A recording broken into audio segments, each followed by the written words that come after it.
2022년 중사관 자료에서 기출 경영 및 학습 방향에 대해서 한번 강의를 시작을 해보도록 할게요. 자, 먼저 1번 기출 경량. 자, 이번에 시험 모두 잘 치르셨나요? 자, 시험이 2021년도 시험과 비교하였을 때 이번 2022년 기출은 조금 이제 경향이 전체적으로 크게 많이 바뀌었다 라고 이제 볼 수가 있어요. 그것들에 대해서 조금 더 구체적으로 말씀을 드려보도록 할게요. 경향 2021년과 일단 집중적으로 한번 비교하는 식으로 한번 경향을 2022년 경향을 한번 특징을 잡아보도록 할게요. 2021년 기출은 이전 연도, 그러니까 2020년도 19년도 이런 기출과 비교했을 때 출제 경향이 전체적으로 봤을 때는 유사하다라고 볼 수가 있어요. 자, 일단 우리가 이제 유형으로서 수열, 그리고 응용 수리, 그리고 표 해석, 그리고 상황 제시형이 이제 골고루 출제되었다. 자, 그리고 이런 유형이 출제되는 경향은 2021년 그 이전이 같다고 보실 수 있거든요. 그래서 2021년도 기출을 좀 더 구체적으로 보면요. 응용 수리가 대략 약 5문제 출제가 되었고요. 여기는 수열 2문제를 포함해서 말씀을 드리는 거고요. 다음 상황 지시형이 2문제 내지 3문제 정도 출제가 되었고요. 나머지 문제가 표 해석 유형으로 출제가 되었다라고 볼 수가 있어요. 자, 응용수리 세부적 유형에 좀 더 말씀을 드려보면요. 응용수리 세부적 유형으로서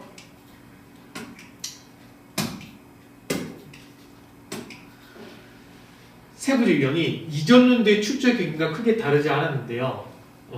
예를 들어서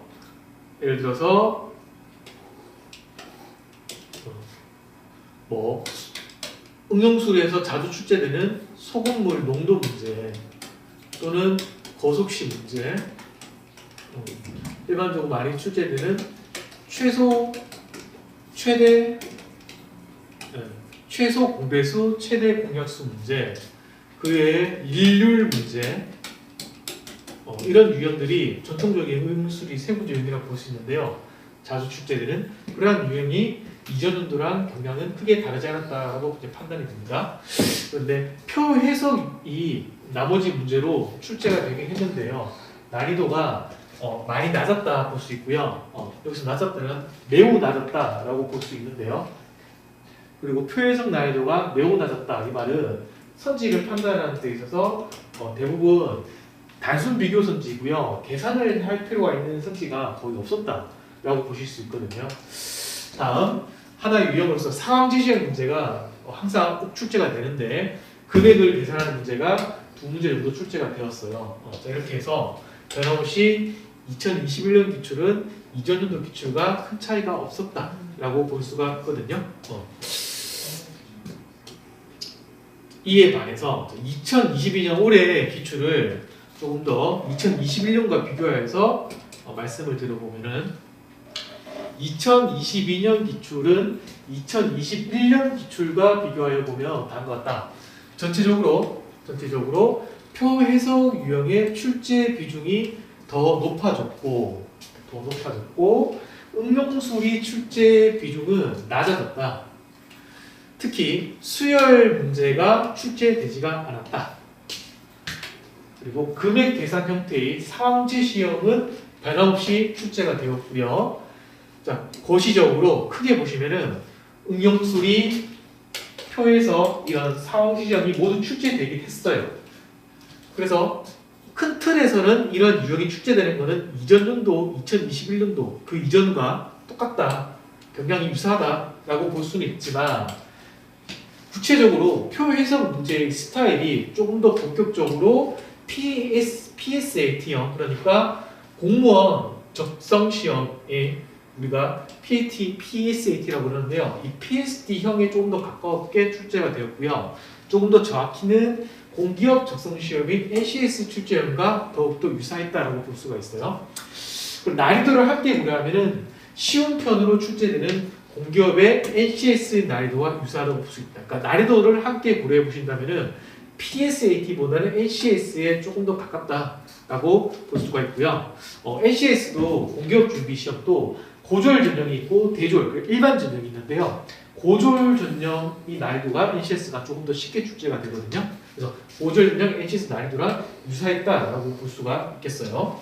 그리고 준상한 자료에서 전통적으로 출제되는 유형들의 중요도가 감소했다. 이 말은 무슨 말이냐면은 이제 군대 쪽 시험, 적성 시험에서 저는 좋아하는 문제 스타일의 유형들이 있거든요. 대표적으로 수열, 꼭 수열 아니더라도요. 규칙성을 판단해서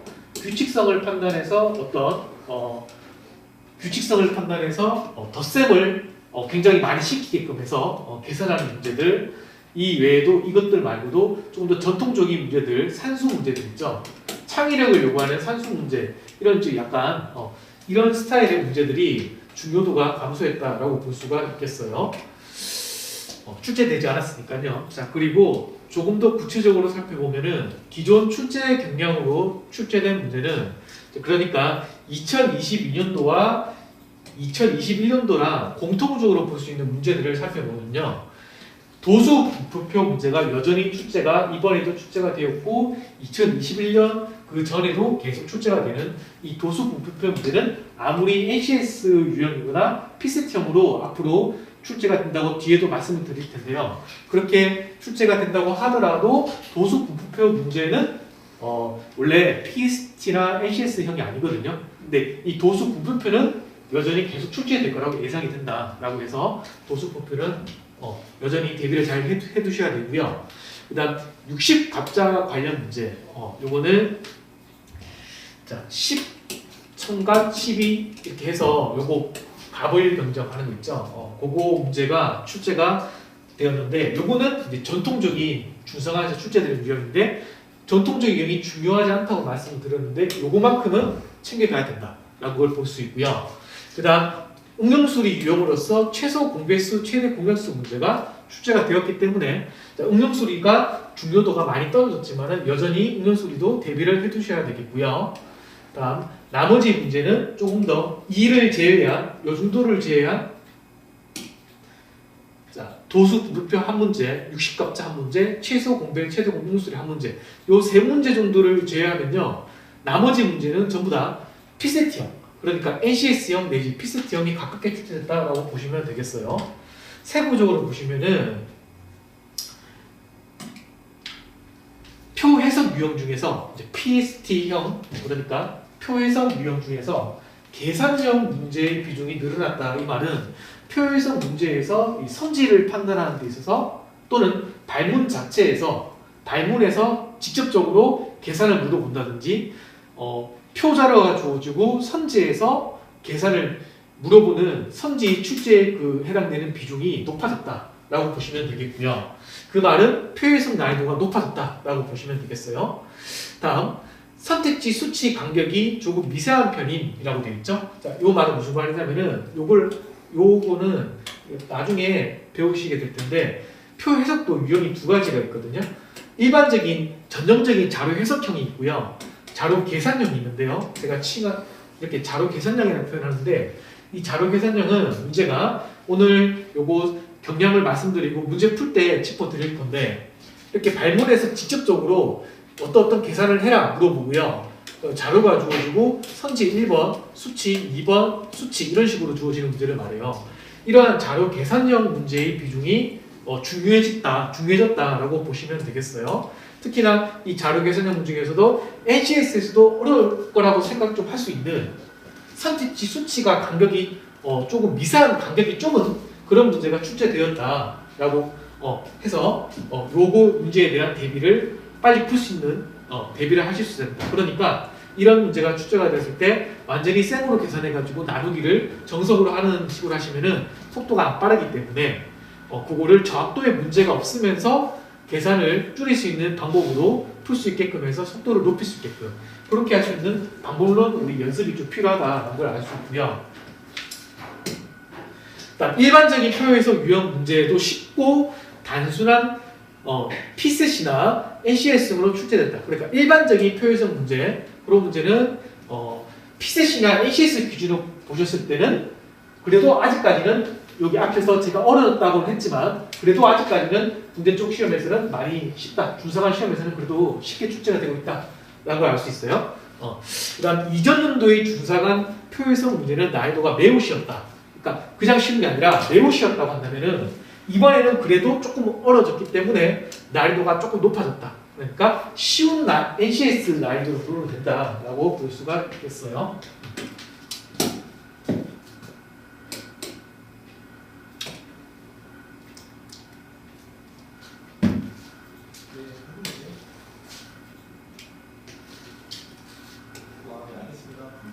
다음 이제 경향이 이렇다면 이제 그에 기반을 해서요, 바탕으로 해서 학습 방향을 살펴보면요, 당분간 2022년 기출의 경향대로 출제될 것이라 예상이 된다. 그렇게 볼 수 있고, 자 공무원이든 공기업 시험이든 사기업 시험도 모두 적성 시험으로 출제가 되고 있기 때문에 우리나라 시험은 적성 시험으로 출제되는 경향이기 때문에 준서관 시험도 이를 따라갈 것이다라고 예상을 할 수 있고요. 전체적인 유형은 유사하게 출제가 되겠지만 준서관 시험은 조금 더 앞에 나왔던 P셋이나 NCS 쪽, 사기업 쪽 적성 시험보다는 쉽게 출제될 것이다 라고 예상이 되고요. P셋 대다수 기출 문제는 대다수죠? 대다수가 중요하겠어요?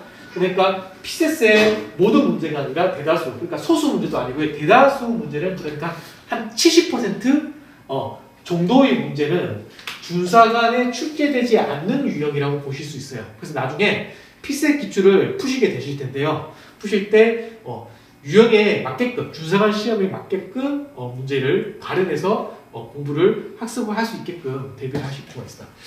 그래서 완전히 똑같은 문제는 없지만 그래도 P셋 기출이 그래도 유형이 준사관 시험과 유사 유형이 많기 때문에 그런 문제를 다룸으로써 준사관 시험보다는 조금 더 어렵게 학습하는 용으로 P셋 기출이 매우 좋다라고 말씀을 드리고 싶고요. 어찌됐든 구분해서 학습을 할 수 있어야 된다라는 거 되어 있고요. 이 구분해서 학습할 수 있는 거는 학습이 있어야 된다는 거는 혼자서 독학으로 하시기가 쉽지 않으세요. 그래서 혼자서 수험서를 구매해서 자료성 문제를 교재를 구입하시게 되면은 대부분 시중에 있는 자료성 교재 문제들은 대부분 P셋 기출 문제이거든요. 그래서 P셋 기출 문제를 막 푸시게 돼요. 무작정 푸시게 되면은 정말로 안 봐도 되는 문제들을 푸시게 될 수 있어요. 그래서 너무 어려운 그런 것들은 모르셔도 되는데 그 학생들이 지문하는 경우도 많이 봤기 때문에 그런 것들을 가르냈어야 되는데 그런 것들은 독학으로 힘드시거든요. 자, 그러면 전문가의 도움을 받으실 필요가 있다. 그래서 전문가의 도움을 받아서 가름해서 유형이 맞는 문제와 맞지 않는 문제를 학습할 수 있게끔 하는 작업을 한다면, 할 수 있다면은 P셋 기출 문제가 매우 도움이 될 것이다 라고 하는 걸 좀 명심해 주시고요. 자, 계속 읽어보시면요.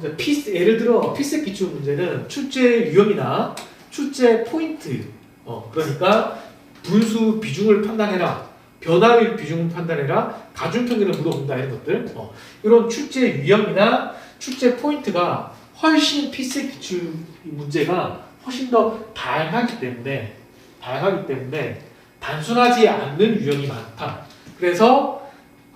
그리고 계산도 중요하지만 해석 관련 출제 포인트가, 자, 준상한 시험에서는 표해석이 난이도가 높아졌다고 해도 계산선지를 조금 더 출제를 더 넣어가지고 난이도 높이는 식이지 해석 관련 난이도를 높여서 출제되는 경향은 아직까지 나오기 힘들거든요. 그래서 해석 관련 출제 포인트, 그러니까 해석 난이도를 높여가지고 출제되는 문제는 출제될 수는 있지만 조금 더 중요도가 낮다라는 걸 아셔야 되기 때문에 P셋 기출 문제를 보실 때 해석 관련 출제 포인트가 중요한 문제들은 조금 더 가볍게 생각하시고 이해되는 문제는 이해되는 거 챙겨가시고 아닌 건 어렵다 싶으면은 그냥 가볍게 조금 버리셔도 된다 이런 마인드로 P셋 기출 문제를 변별해서 학습할 수 있어야 되는 걸 말씀드리고 싶고요. 그다음에 표현성 능력이 더욱 요구된다. P셋 기출이 그렇다는 거죠. 근데 이제 준사관은 그렇지 않으니까 그런 경향은 조금 맞지 않다라고 볼 수가 있겠어요. 더욱더 이제 우리가 좀 P셋보다는 오히려 이제 NCS 문제가 조금 더 가깝게 출제된다고 보시면 돼요. 왜냐면 NCS 문제는 앞에 언급했던 계산이 중요하고요. 해석 관련 출제 포인트 문제는 좀 덜 중요하거든요.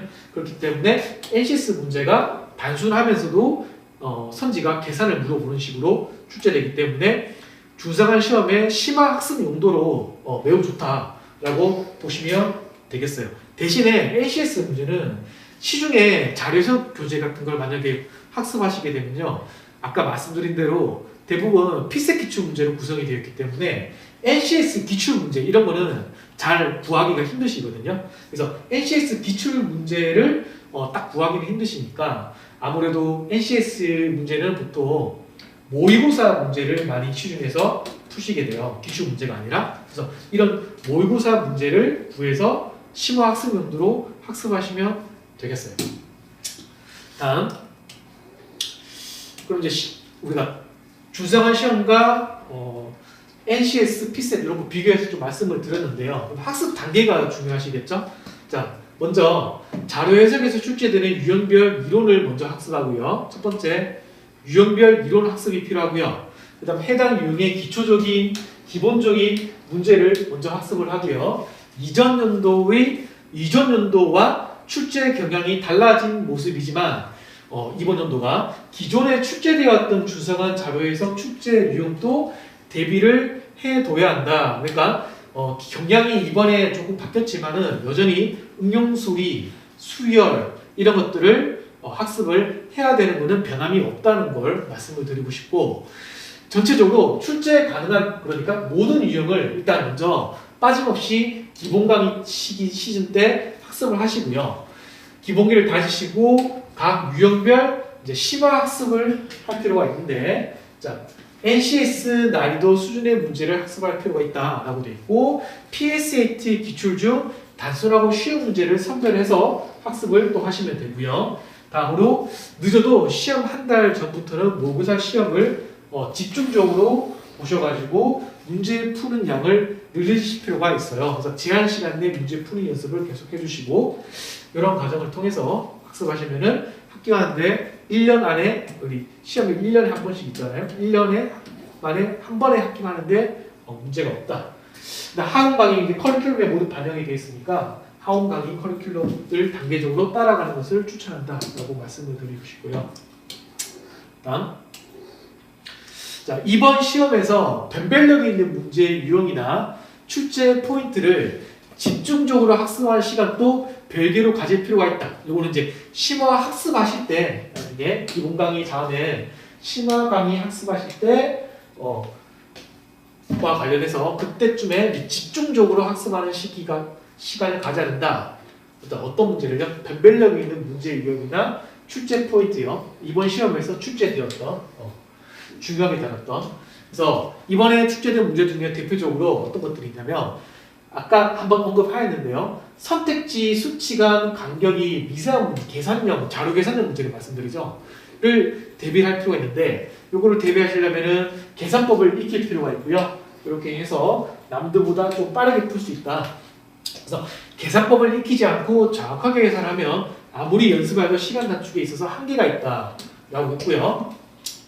계산법은 시험이 다가와서 학습하기에 무리가 있으므로 상반기부터 차근차근 강의를 통해 그러니까 시험 직전 한 두세 달 전에 학습하시면 너무 늦으시거든요. 그래서 미리 상반기부터 차근차근 계산 방법론을 배우시고, 꼭 그런 이제 계산형 문제가 아니더라도요. 일반적인 표해석 문제에서 선택지에서 계산을 많이 물어본다고 했죠. 그 계산을 물어보는 걸 통해서 난이도를 높이거든요.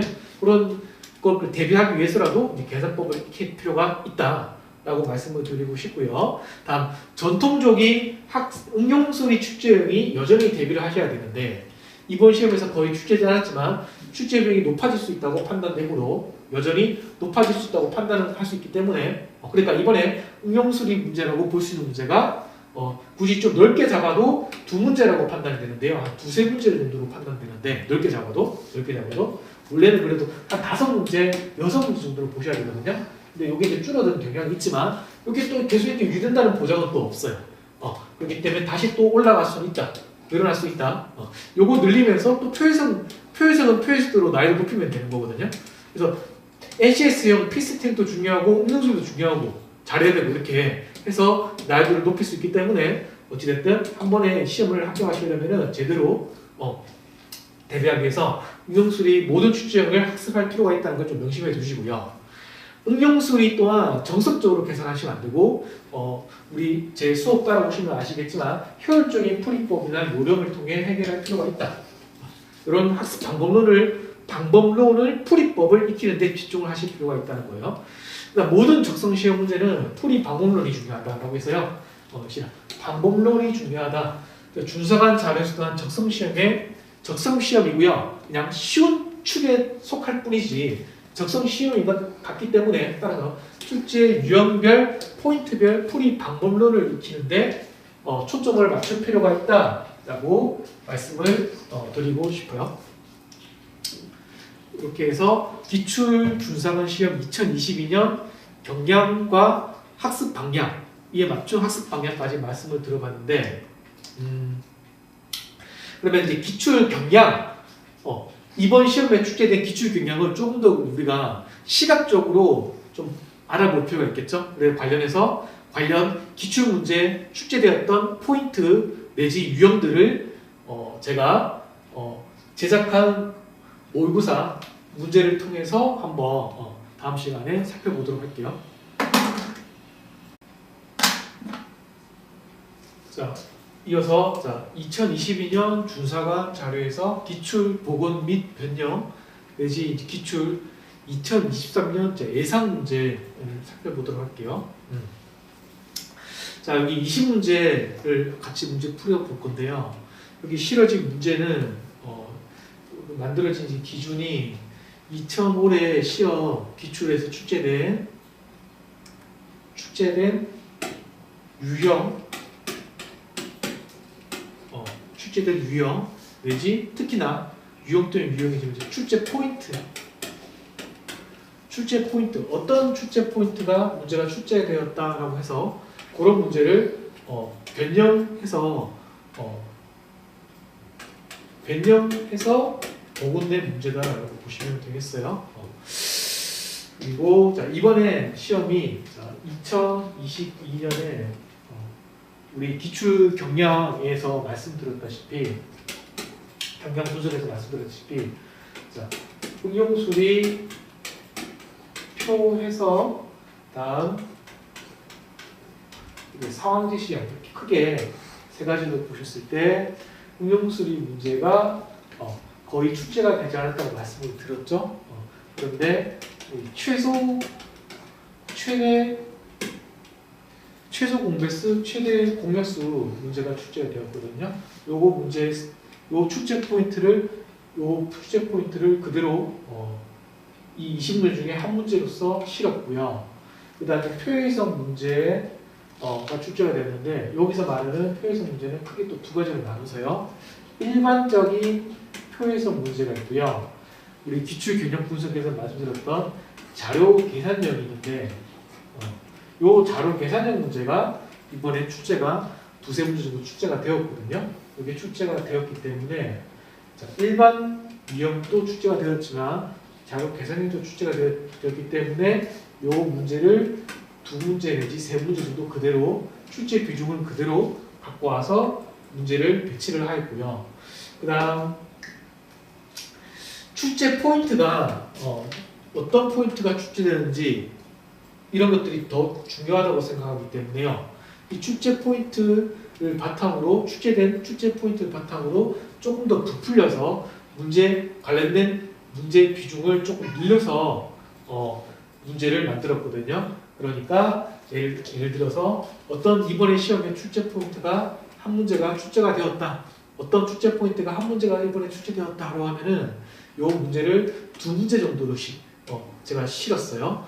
그러다 보니까 일반 유형은 우리가 이제 단순하기 때문에 나중에 또 따로 연습할 기회가 많거든요. 그래서 요거는 일부러 문제 출제 비중을 좀 적게 만들어서 적게 줄여가지고요 문제를 제작하고요. 상황지 시험은 이번에 두세 문제 출제된 그 비중을 그대로 출제를 하였어요.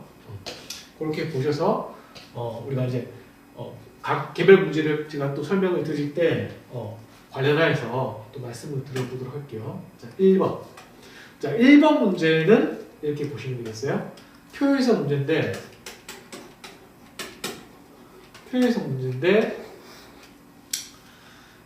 이런 문제. 보시면 발문에 직접적으로 어떤 판단을 해봐라 라고 물어보고요. 그 다음 선지에 이렇게 수치가 이렇게 주어졌죠. 이런 문제가 우리 자료 계산형이라고 말씀을 드렸어요.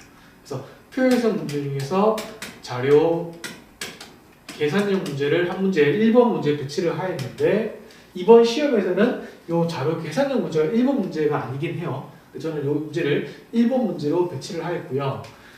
특히나 이 문제를 배치한 거는 표현성 문제가 주로 어렵게 나오면은 계산을 관련해서 물어보는데 꼭 그렇진 않아요. 그래서 해석이 덜 중요하긴 하지만 해석 관련 포인트가 출제가 한 문제 정도는 될 수가 있거든요. 그래서 이 문제를 통해서 해석 문제가 나온다면 이 정도까지 대비해 주면 좋겠다라고 말씀을 드리고 싶어서 1번 문제로 배치를 하였고요. 그래서 1번 문제는 이렇게 보시면 돼요. 기출 딱 복원이라기보다 기출 다음 연도 기출 예상 문제 쪽에 가깝다라고 보시면서 같이 풀어보도록 할게요.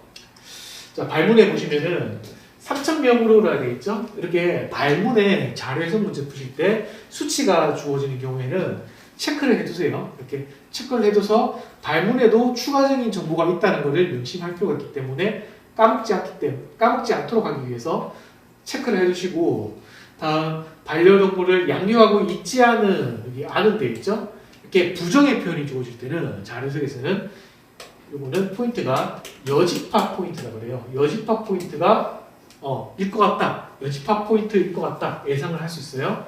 자, 요 말은 양육하고 있지 않은 사람을 구해서 판단하는 게 아니라, 요걸 직접적으로 바로 구하는 게 아니라 양육하고 있지 않은의 반대는 양육하고 있는 사람을 통해서 좀 더 계산을 줄여가지고 있지 않은을 판단할 수 있을 거다라고 예상을 하는 거고, 그렇게 푸는 게 여집합 포인트가 되겠어요.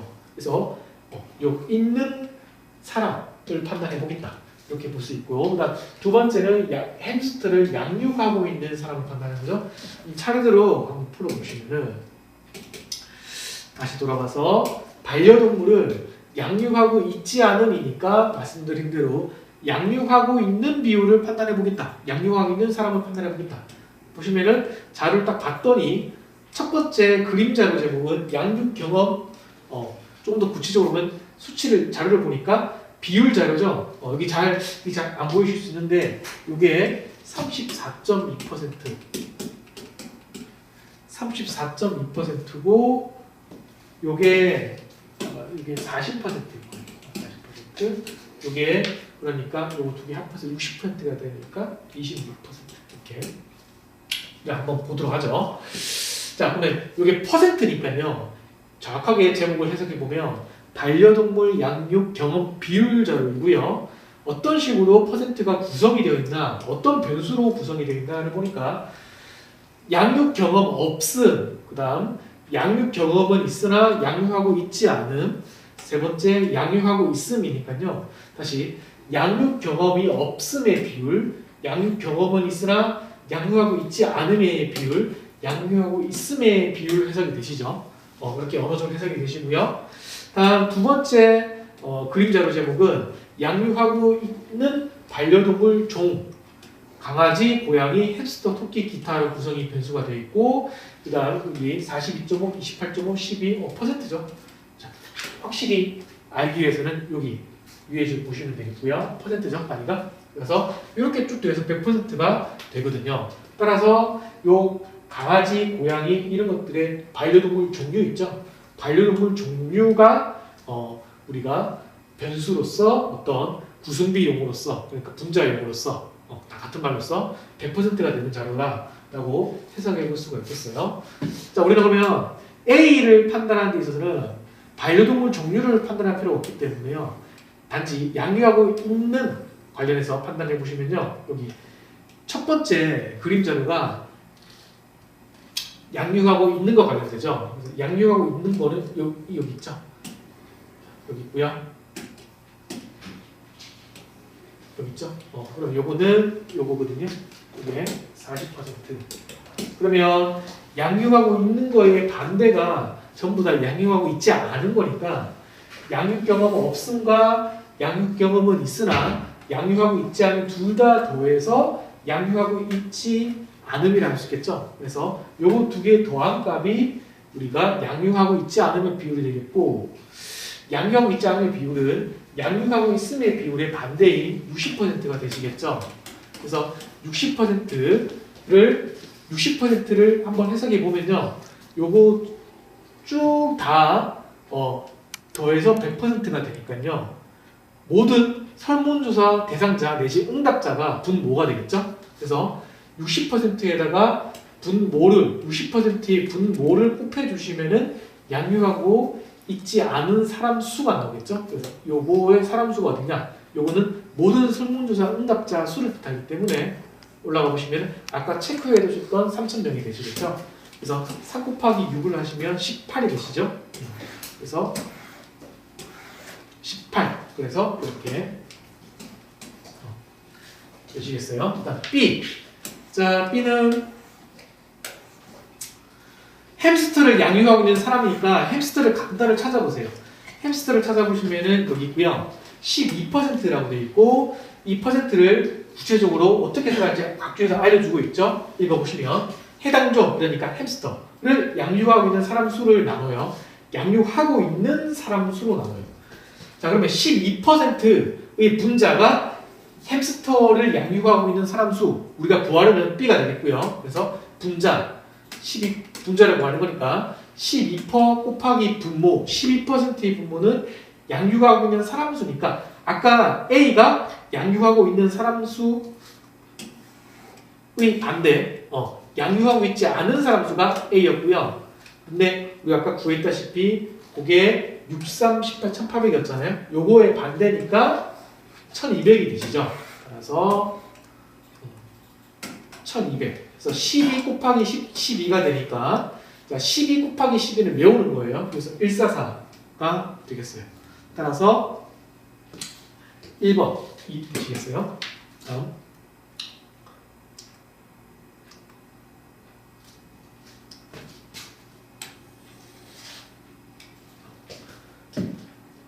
이번 문제는 일반적인 전형적인 표현성 문제로서 문제를 실었고요. 이런 문제가 이번에 출제 비중이 높았다 라고 보시면 되겠어요. 자, 발문에 보시면 옳지 않은 것이라 되어 있죠. 체크해 두시고 내려가 보시면 바로 이제 선지로 바로 내려가 보시면은 1, 2, 3, 4 사지선다 되어 있고, 1번 뭐뭐 건수가 뭐뭐 척수가 보다 비해 많다 작다. 근데 매년이 들어있죠. 이렇게 매년이니까 요 건수와 척수라는 절대치를 비교하는데 매년 여러 번 비교하는 거니까 이렇게 이런 거는 이제 비교할 대상이 많게 돼요. 그러니까 이런 선지는 계산이 없을 거라고 예상을 할 수가 있어요. 계산이 없을 거다. 이렇게 계산을 하지 않는 선지가 계산을 하는 선지보다 정답일 가능성이 적거든요. 그래서 오히려 이런 거는 좀 밀어두시고요. 2번 어선의 연평균이죠. 평균을 해야 되죠. 발생 척수를 평균하는 거죠. 연도수로. 자, 1700 미만이다 라고 있으니까 이렇게 평균을 하는 문제가 좀 중요하다 보시면 되겠고, 3번 2014년 대비 19년 뭐라 시간대의 발생 건수의 증가율, 증가율 비중 판단 선지라고 그러죠. 그럼 비중 판단 선지가 중요하죠. 4번 선지 척수가 나머지 척수의 2배 이상이다. 비중 판단이죠. 비중 판단 중요하죠. 그래서 계산을 할 필요가 있는 선지가 2번, 3번, 4번이고요. 이렇게 2번 선지, 특히 평균을 하는 선지가 딱 건드렸을 때, 딱 자료를 이제 2번 선지를 풀려고 자료를 보셨을 때 계산이 많은 경우가 있거든요. 그럴 경우에는 피하고요. 적당하다 싶으면 푸시고 이렇게 유연하게 하실 필요가 있겠어요. 평균 선지는. 자, 그래서 제가 요거 연습용으로 2번, 3번, 4번 한번 풀어보도록 할게요. 자, 2번 풀어드리면 제시된 기간 동안 어선의 연평균 척수. 자, 제목 보시면 얘는 발생 건수고요. 얘가 발생 척수이시죠. 그래서 우리는 발생 척수를 판단하는 거니까 표 2를 보시고 요 척수, 어선의 척수를 평균해 보시면 해서 수치에 주어진 수치로서 주어진 1700보다 작은 천지 판단하는 거죠. 그러면 정확한 우리 정석적인 식은 요거 둘, 셋, 넷, 다 6개 요걸 쭉 더하셔가지고요.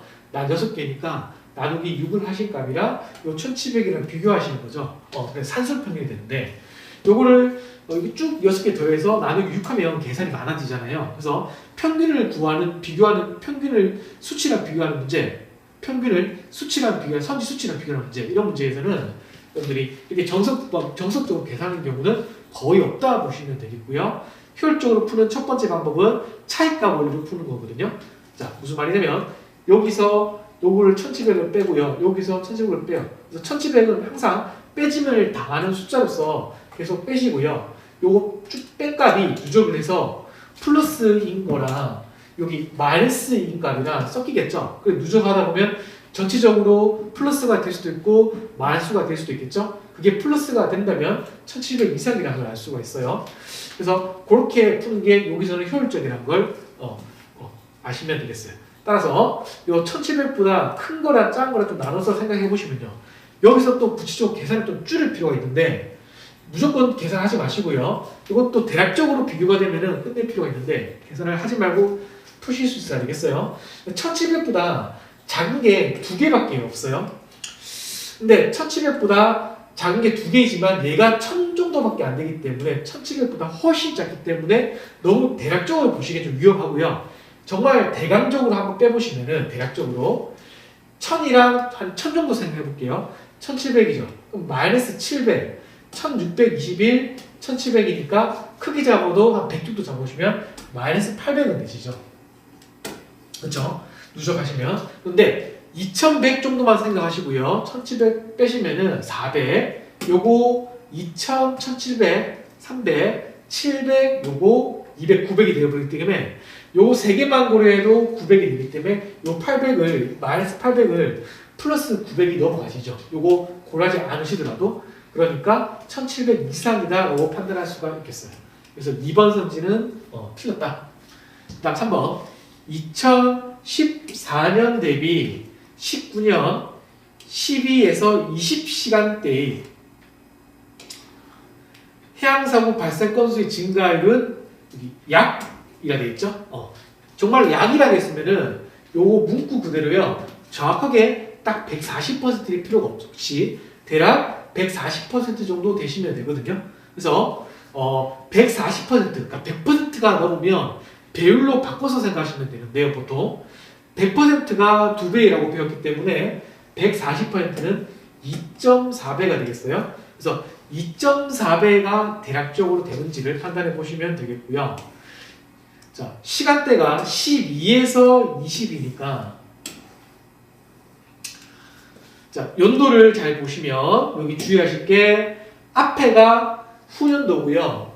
뒤에가 뒤쪽이 숫자가 작은 연도죠. 그래서 12, 20은 요 두 항목을 묶어서 보셔야 되고요. 그래서 요거 2개 더한 값이랑 요거 2개 더한 값의 증가율을 보시는 거죠.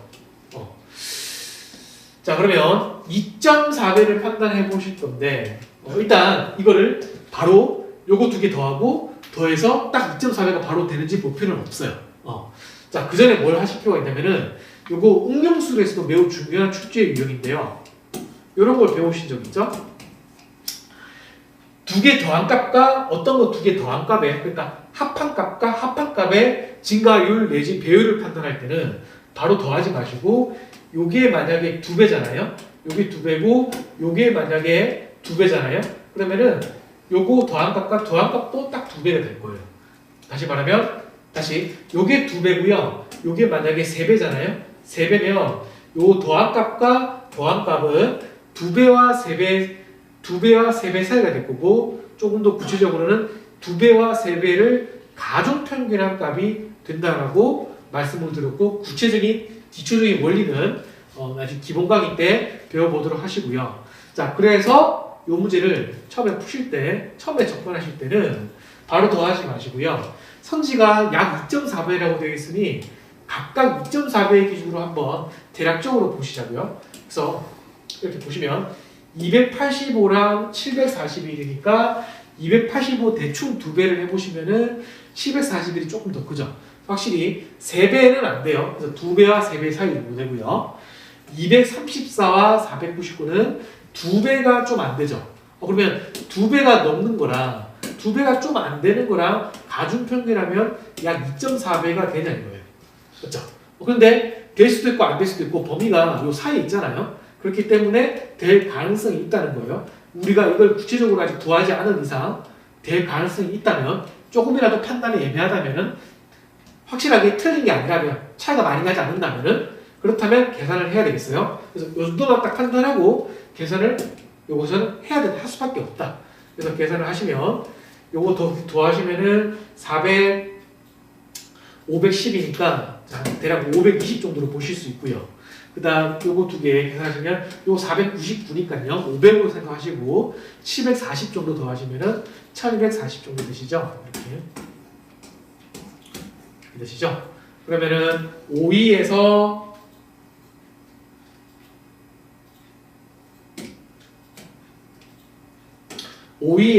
1, 2, 4로 가는 배율이 2.4배인지 판단해도 되고요.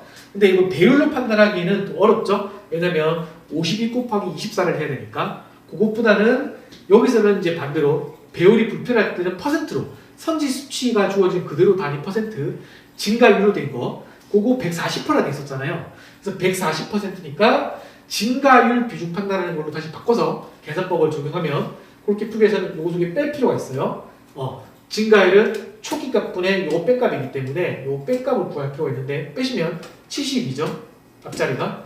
그러면 요 뺄값이랑 차이값이랑 요거랑 증가율이 140%니까 14를 곱해요. 그래서 요거 두 개 곱합값이랑 요거 앞자리랑 비교하시면 되기 때문에 52에 14 곱하면 50에 40%를 더해주면 된다고 말씀을 드렸죠. 4, 2, 8, 4, 5, 20이니까 앞자리가 7, 2, 8이죠. 그러면 7, 2, 8 정도 되고 앞자리가 7이 정도 되니까 거의 유사하죠. 값차이 별로 안 나죠. 그래서 약 140%이 정도면 라고 볼 수가 있겠어요. 그 다음 4번 2017년 어선 해양사고 발생 척수는 발생 척수고요. 나머지 해양사고 발생 척수의 2배 이상이다. 발생 척수 자료는 표 2. 그래서 어선 2017년 여기 보시면 되겠고, 다음 나머지 해양사고, 그다음에 요거랑 여러분들이 보셔야 돼요. 관련된 데이터는 요거랑 나머지가 얘네들이죠. 이렇게 나머지라는 표현이 주어질 때는 아까 전에 1번 문제에서 뭐뭐 있지 않은 양육하고 있지 않은 부정의 표현처럼 나머지는 여집합 표현이기 때문에 여집합 포인트구나 라고 해서 요 나머지를 더하려고 하지 마시고 직접적으로 요거의 나머지는 이거의 반대, 그러니까 총기에서 뺀값이죠. 그래서 여기를 딱 먼저 보실 수 있어야 되겠어요. 그래서 여기서 요걸 빼는 게 빠르시죠. 그러면 앞자리 2882, 1800 빼면 900한 50, 40 정도 되시죠. 요거 2배 하시면은 186 정도 되기 때문에 1939가 조금 더 크시죠. 그래서 2배 이상이다 라고 하면 맞는 선지로 판단할 수가 있겠어요. 다음 3번.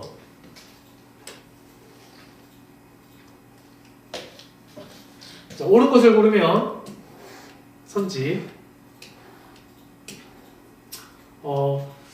기억 풀어볼게요. 서울의 초원 신호는 재용, 여기 서울 단어가 지역 단어가 빠져 있죠. 그러면은 앞에 나와 있는 서울 이 지역을 생략한 거다라고 보시면 돼요. 다시 정리하면 서울 초원은 서울 재원의 6배 이상이다. 신혼이고요. 혼인 연차별 초미 재혼 신혼 부부수, 그러니까 신혼 부부수 자료고요. 초혼이니까 우리는 초혼 여기 보셔야 되겠고, 여기 보셔야 되겠고요. 그다음 서울, 그다음 뒤에 재혼 여기 보셔야 되겠죠. 그러면 얘가 얘의 6배 이상이다라고 했으니까 곱하기 할 때는 이 앞자리 2자리만 곱하면 된다 말씀드렸죠. 그래서 35 곱하기 6 정도 하시면 앞자리가 1,0이죠. 얘는 2,1,1이죠. 아주 미세하게 더 크시죠. 여기 2,1,0과 2,1,0과 2,1,1은 차이가 거의 셋째 자리에서 차이가 나기 때문에 미세하잖아요. 그래서 요거를 보셔야 되는데 요 셋째 자리를 살짝 보셔야 되는데 3으로 곱하면서 저는 봐서 바로 넘어가겠지만 요 값차가 얼마 안 할 때는 셋째 자리를 봐야 되는데 원래 여기 0이죠. 1이 아니라 2가 아니라 숫자가 0이잖아요. 그래서 얘가 숫자 셋째 자리가 0이기 때문에 정말로 이 두 개 곱한 값. 그러니까 실제 여기다가 6 곱한 값은 1년과 거의 차이가 없어요. 따라서 2, 1, 1이 크다라고 보실 수가 있고요. 다음 니은 볼게요. 자, 부산 재혼 신혼은 의 평균 혼인 연차. 그러니까 평균 뒤에 나와 있는 용어를 평균하는 거예요. 그래서 혼인 연차 자체를 평균을 하셔야 되니까 부산 재혼 신혼, 부산 재혼 신혼 밑에 여기 위치에 있죠. 여기 보시면 되겠고요. 여기 항목이 연차별로 변수가 나눠져 있죠. 그래서 1년차가 요만큼 여기까지. 1년차가 3.7, 2년차가 3.38 쌍씩 이렇게 있다는 거예요. 그래서 혼인 연차를 평균하시는 거니까 우리는 얘를 평균하는 게 아니라 신혼부부 수를 평균하는 게 아니라 1년차, 2년차 이 연차 자체를 평균하는 문제고요. 1년차가 이만큼의 2년차가 이만큼의 수가 있다는 거예요. 그래서 이것들이 가중치가 돼가지고요. 또 숫자가 다름으로써 우리가 가중평균이 되겠다는 걸 알 수가 있어요. 3년차 여부만 이상 여부만 판단하면 되므로 3년차를 딱 먼저 보시면요.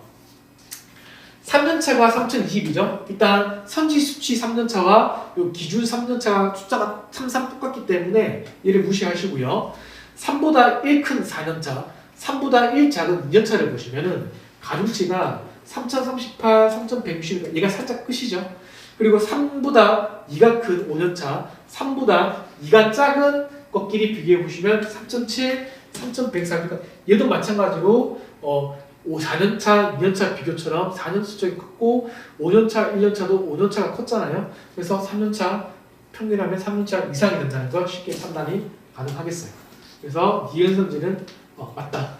다음 디귿 리을은 단순 비교 선지니까 넘어가도록 할게요. 이렇게 보시면 되겠어요. 다음 4번.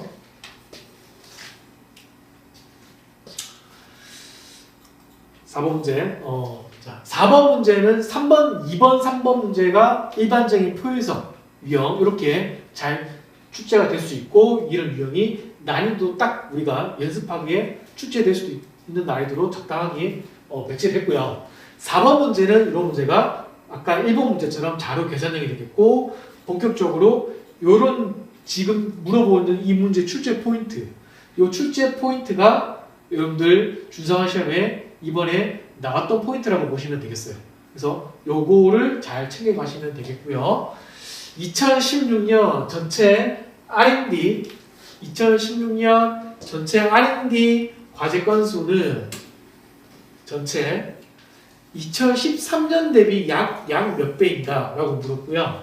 그림자로 제목 연도별 전체 R&D 과제 건수의 전년 대비 증가율 자료죠. 자, 요게 퍼센트가 그러니까 이 수치가 퍼센트인데 증가율이라는 거예요. 제목이 증가율이 됐으니까. 전년 대비죠. 근데 여기 14년도죠. 그러면 요 270%라는 건요. 270%라는 건 전년 대비 그러니까 13년 대비 14년도의 증가율이 270%다라는 거예요. 증가율이. 그런데 우리가 초기값이 선지에서 문제에서 발문해서 13년도라고 했죠. 후기값이 16년도라고 했잖아요. 그러면 13년도에 비한 16년도를 판단하시려면요. 14년도 요 데이터를 보셔야 되겠죠. 요게 초기값이 13년도니까요. 그래서 요거랑 요거 보시고 15년도 요 43.2%는 전년 대비 그러니까 14년 대비 15년의 증가율이 43.2%잖아요. 따라서 16년도까지 보셔야 되니까 요거 세 개를 수치를 다 보셔야 된다는 걸 먼저 확인하시고요. 자, 요거를 이제 우리가 계산을 좀 줄이시려는 게 중요하다고 말씀을 드렸잖아요. 계산을 줄이는 게 중요한데 어떻게 줄이냐면 처음에 13년도를 우리가 일단 단순하게 100이라고 생각하시는 게 편하시겠죠? 100이라고 생각하시면 14년도는 이거에 비해서 270% 증가했기 때문에 자 100%가 2배, 200%가 3배이기 때문에 270%는 3.7배가 되겠어요. 따라서 100에다가 3.7을 곱하면 370이 되겠고요. 370하고 그다음 여기에 43.1%가 증가해서 15년 값이 되는 거잖아요. 그래서 43%를 증가시켜야 되는데 요거 370에 43을 곱하기가 불편하잖아요. 계산이 많아지잖아요. 두 자리 붙자니까 이럴 때는 또 다시 요거를 배열로 바꿔요. 바꿔버리면 43% 증가한다는 거는 1.43배, 그러니까 1.431배 증가한다는 거잖아요. 그래서 요 두 개 곱하면 되겠고요. 근데 우리가 요 숫자를 다 볼 필요 없고 곱하기 두 자리 정도 보시면 충분하다고 말씀을 드렸죠. 그래서 37 곱하기 14 정도 하시면 되겠고, 그러면 37을 14 곱하는 거니까 40% 더해줘요. 그러면 4, 7에 28, 4, 32, 138은 148이 되겠고요. 하시면 4, 5, 18이고요. 그러면 5, 18까지 이제 되셨고 계산. 여기에다가 11.3%를 그대로 빼면 되겠어요. 요거는 12% 정도 빼면 돼요. 10% 빼고 2% 빼는 게 빠르고요. 10%는 요 정도. 그 다음 2%는 요거의 20%잖아요. 그래서 2, 4, 2, 50이니까 요 정도. 그래서 합치면 62 정도죠. 그래서 한 62 정도 빼시면 되겠고, 그러면 4, 5, 한 6 정도 되시죠. 그래서 4, 5, 6에 가까운 게 답이 되셔야 되니까 올라가시면 되겠습니다. 이런 식으로 푸시면 되겠고, 다음.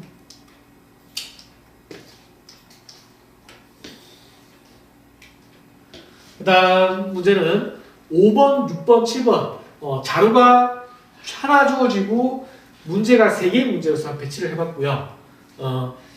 자, 이 문제를 제가 실은 이유는 5번, 6번, 7번 문제 실은 이유는 이번 시험에서 1번, 2번 문제가 자료가 이렇게 좌표가 주어진 그림자료가 주어지고 1번, 2문제 두 문제짜리가 출제가 되었어요.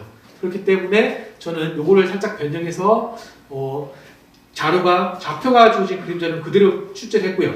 X축 용어랑 Y축 용어가 있는 문제를 그대로 출제가 했고 5번, 6번, 7번까지 저는 세 문제로 변경을 해서 출제를 했어요.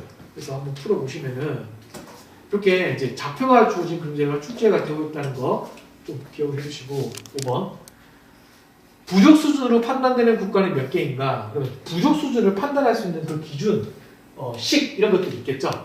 요 같은 나라 찾아보세요. 찾아보시면은 일단 이런 그림자료가 있다는 거 확인하고요. 자, 부족 수준 찾아보시면 여기 있죠. 여기 있죠.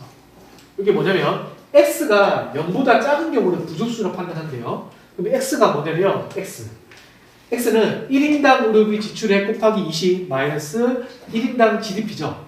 자, 요거를 한번 그림자를 통해서 추론을 해보시면은 1인당 의료비 지출액은 Y축 용어이고요. 1인당 GDP는 X축 용어이시죠.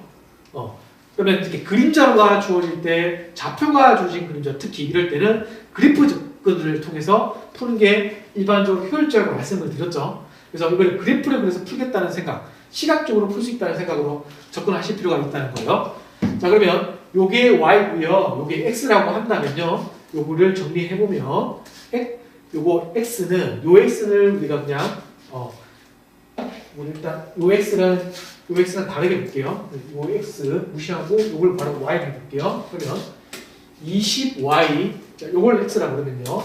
마이너스 X 요 값 자체가 이제 여기서 선제에서 각주에서 오진 X이잖아요. 그래서 X가 요게 0보다 작다 이렇게 되셔야 되겠죠.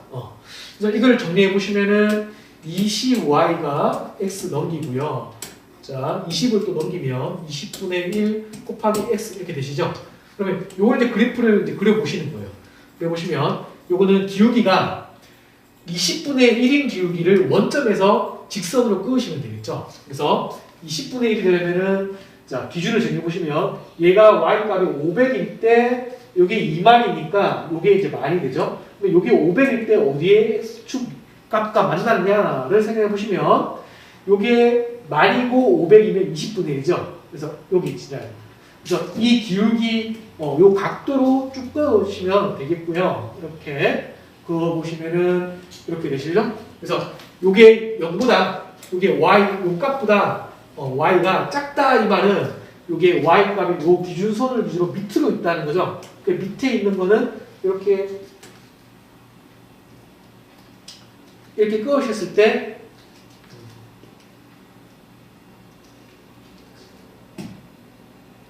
이렇게 끄어 보시면은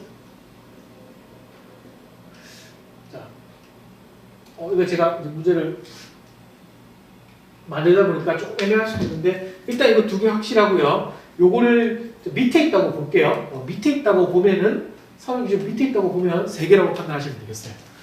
실제 더 정확하게 출제될 때는 좀 더 이게 정확하게 티가 나게 해주실 거예요. 그래서 세 개 정도로 보시면 되겠고, 그 다음 6번 문제는 x값이 가장 큰 국가. 그러면 x값이 가장 크다.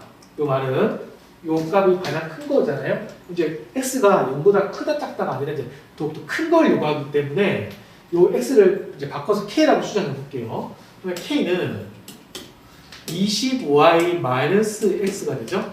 k가 큰 거 오르는 거죠. 이거 정답이면 20y는 x 플러스 k가 되시고요. y는 20분의 1x 플러스 20분의 1k가 되시죠. 그래서 요 그래프를 그어가지고 k값이 큰 거니까 요거는 y 절편이잖아요. 그래서 아까랑 기울기가 똑같죠. 그래서 요 기울기를 그대로 유지하시고요. 요 기울기를 그대로 유지하면서 y 절편이 어찌됐든 큰 거니까 제일 큰 거는 이렇게 그었을 때 a가 되시죠. 그래서 a를 말하는 거고 A의 1인당 의료비 지출액은 약 얼마인가 하겠습니까? A는 여기 3,500 정도 되시죠? 약. 그래서 1번이 되고요. 그럼 7번. 자, 달러로 표시된 C 국가의 1인당 의료비 지출액을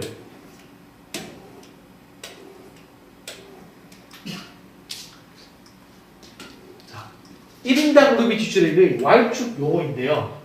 C가 여기 있는데요. 이 단위가 이미 달러예요. 그래서 달러 약 2,500인데 친절하게 각주해서 시국가의 1인당 의료비 지출액이 약 2,500이라고 주어졌죠. 근데 요 달러로 표시된 가격을요 바꿔요. 시국가의 화폐로 환산을 해야 된다. 환산을 했을 때 값이랑 역시나 H국가도 달러로 표시된 값이 여기 500달러로 주어졌는데요. 이 500달러를 H국가의 화폐 단위로 환산을 하셔야 돼요. 환산을 각각 해서 몇 배냐를 물어봤죠. 그런데 자, 환산을 한다는 건 기본적으로 환율 문제가 되는데요. 자, 요걸 이제 기억해 두시면 되겠어요. 기본적으로 피스타를 외국 화폐 단위 가격으로 보시면 되겠고요. P를 국내 화폐 단위 가격을 보시면 돼요. 그래서 요 공식은 피스타가 외국 화폐 가격이니까 일반적으로 달러를 많이 말씀드려요. 달러를 생각하시면 되는데 이 달러 단위로 표시된 가격에다가 환율을 곱해 주시면 뭐가 된다? 환산이 된다. 국내, 그러니까 원화 가격으로 환산이 된다는 걸 알 수 있어요. 이 공식을 통해서. 그래서 기본적으로 이 공식으로 푸는 게 환산하는 방법인데요. 자, 요걸 그대로 써보면요. 요걸 그대로 적용해 보시면 시국가 달러잖아요. 달러니까 요 비슷하게 달러로 보는 거야. 2,500. 그래서 이렇게 지우고 2,500. 근데 환율을 일단 모르죠. 일단 2라 쓸게요. 그 다음 H국가 달러 500. 근데 또 환율을 모르죠. 얘랑 얘랑 다른 거죠. 이렇게 한 값이 계산한 값이 얘랑 얘랑 지금 몇 배냐를 묻고 있는 거예요. 그러면 요거는 환율이란 건 이제 어느 정도 표현하면은 기본적으로 뭐다?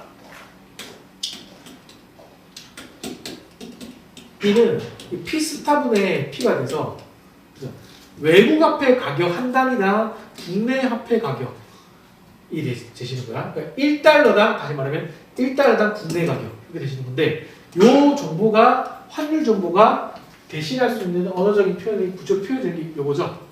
C국가의 화폐 가치는 H국가의 화폐 가치 1.2배다라고 했기 때문에 자, 요 말은 C국가의 화폐 가치랑 H국가의 화폐 가치 공통 화폐 단위로서 달러라고 생각하시면 돼요. 달러.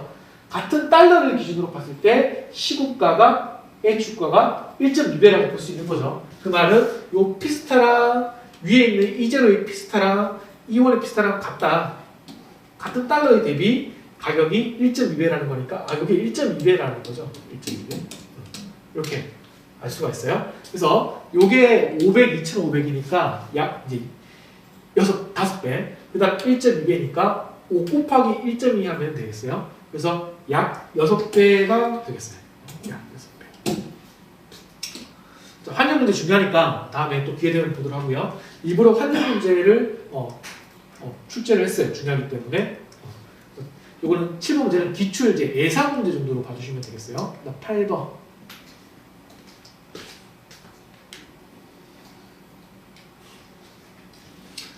자, 이번에도 8번, 9번, 10번 이렇게 한 번에 자료 한 개당 문제 3개를 실었는데 이렇게 자료 하나당 문제 3개짜리는 아니지만 2개짜리 문제는 계속 출제가 되고 있기 때문에 중요하게 이런 유형을 보시고 첫 번째 문제 8번 부추의 조사 단위당 전일 가격은 고추의 조사 단위당 전일 가격의 약 몇 배인가? 부추, 고추, 전일이니까 자, 첫 번째 자료는 부추랑 고추가 있고요. 그 다음 조사 단위당 금일 가격이 있고요. 전년 평균이 있으니까 우린 전일 판단을 해야 되니까 더 내려가 볼게요. 채소의 조사량 전일 가격 여기 있죠. 등락액이라는 등 오른다, 락 떨어진다. 그러니까 증감폭이에요. 증감폭 자료다. 그래서 부추 2,600, 고추 마이너스 1,500이시죠? 그러니까 전일에 비해서 금일에 2,600 증가하였다. 증가폭이 2,600이다. 전일에 비해서 금일에 1,500이 감소했다. 라는 건데 전일을 판단하시는 거니까 요것도 보시고 요것도 보시고 요것도 함께 보시면서 전일을 보면 여기서 요거 빼시면 되죠. 그래서 66하고 655 655 여기도 보시고요. 433에서 요거 주의할 게 마이너스 1,500을 빼셔야 되죠. 그러니까 더 크게 되는 거죠. 그래서 어떤 값에서 1,500 감소해서 얘기가 됐다는 거잖아요. 그러니까 43,300에서 1,500을 마이너스 1,500을 빼시면 플러스 그래서 448이 되시죠. 그래서 448에 비해서 655가 약 몇 배냐를 묻게 되는 거고요. 그러면 448과 655의 배율은 몇 배냐 판단하실 때 이걸 또 나누지 마시고요. 계산법에 따라서 계산법을 써서 우리 예분의 예를 해보시면 우리가 이제 분수를 판단하실 때는 자, 두 자리 보시면 돼요. 그래서 45분에 요거 반올림 했으니까 요것도 반올림 하시는 게 오차가 적겠죠. 이렇게 하시고요. 그 다음 2배 하시면 돼요. 요건 나중에 구체적으로 배우도록 하세요. 이렇게 되시고요. 그 다음 분모가 90이면 요거 10% 더해주면 돼요. 하시면 145죠.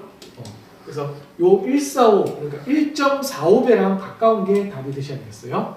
따라서 3번이 되겠고요. 다음. 자, 2번. 자, 무 15kg의 전년 평균 가격은 배추 10kg의 전년 평균 가격에 비해 약 몇 배 높은가? 자, 관련된 데이터는 전년 평균 가격이니까 여기 되시죠? 무 배추니까 요거랑 이거 보셔야 되는데 무는 10kg, 배추는 10kg, 무는 15kg 이 가격이죠. 여기 주의하실 게 이게 조사 단위당 가격이잖아요. 그래서 요 조사 단위가 10kg. 요거는 여기는 가격이니까 원이 되겠어요. 그러니까 조사 단위당 가격이 6,200원이다. 근데 조사 단위가 10kg다. 이 말은 10kg. 배추는 10kg를 가지고 조사를 했더니 6,200원이라는 거예요. 그리고 무는 15kg를 가지고 조사했더니 6,500원이라는 거예요. 따라서 요거 선지를 좀 수정할 필요가 있어요. 요거 잘못됐으니까 수정 좀 해주세요. 6,200과 6,565의 요 배율을 보시면 돼요. 그래서 62분의 65를 보시면 되니까 요거 계산한 값이 답이 되셔야 되겠어요. 요거 좀 수정 부탁드릴게요. 다음 10번. 10번은 토마토와 고추의 조사 단위당 전년 평균 가격을 합해서 조사 단위당 금일 가격의 합으로의 증가율은 약 몇 %인가 돼 있고 그러면 아까 한번 했던 건데 합한값과 합한값의 증가율을 묻고 있잖아요. 이럴 때는 요거와 요거의 가중평균이 되는데요. 요 배율과 배율 또는 증가율과 증가율의 가중평균이 되는데 이렇게 가중평균을 풀 수 있으려면요. 이걸 대략적으로 우리가 보는 거라서 값 차이가 많이 나야 돼요. 꽤 좀 나야 되는데 지금 선 수치를 보시면은 52.5, 51.4 가격이 매우 작죠. 자, 10번 문제가 이번에 출제된 문제예요. 이런 문제가 이번에 출제가 그대로 되었다는 거예요. 그래서 이런 합과 합의 증가를 물어보면서 선지 수치가 미세하게 나왔다는 거예요. 이럴 때는 가중평균을 풀 수가 없으니까 어쩔 수 없이 계산을 해야 되고요. 그래서 더하고 해서 계산을 반드시 해야 된다. 그래서 거의 계산을 하게 되는데, 자, 그래도 계산을 조금이라도 줄여보면 토마토, 고추,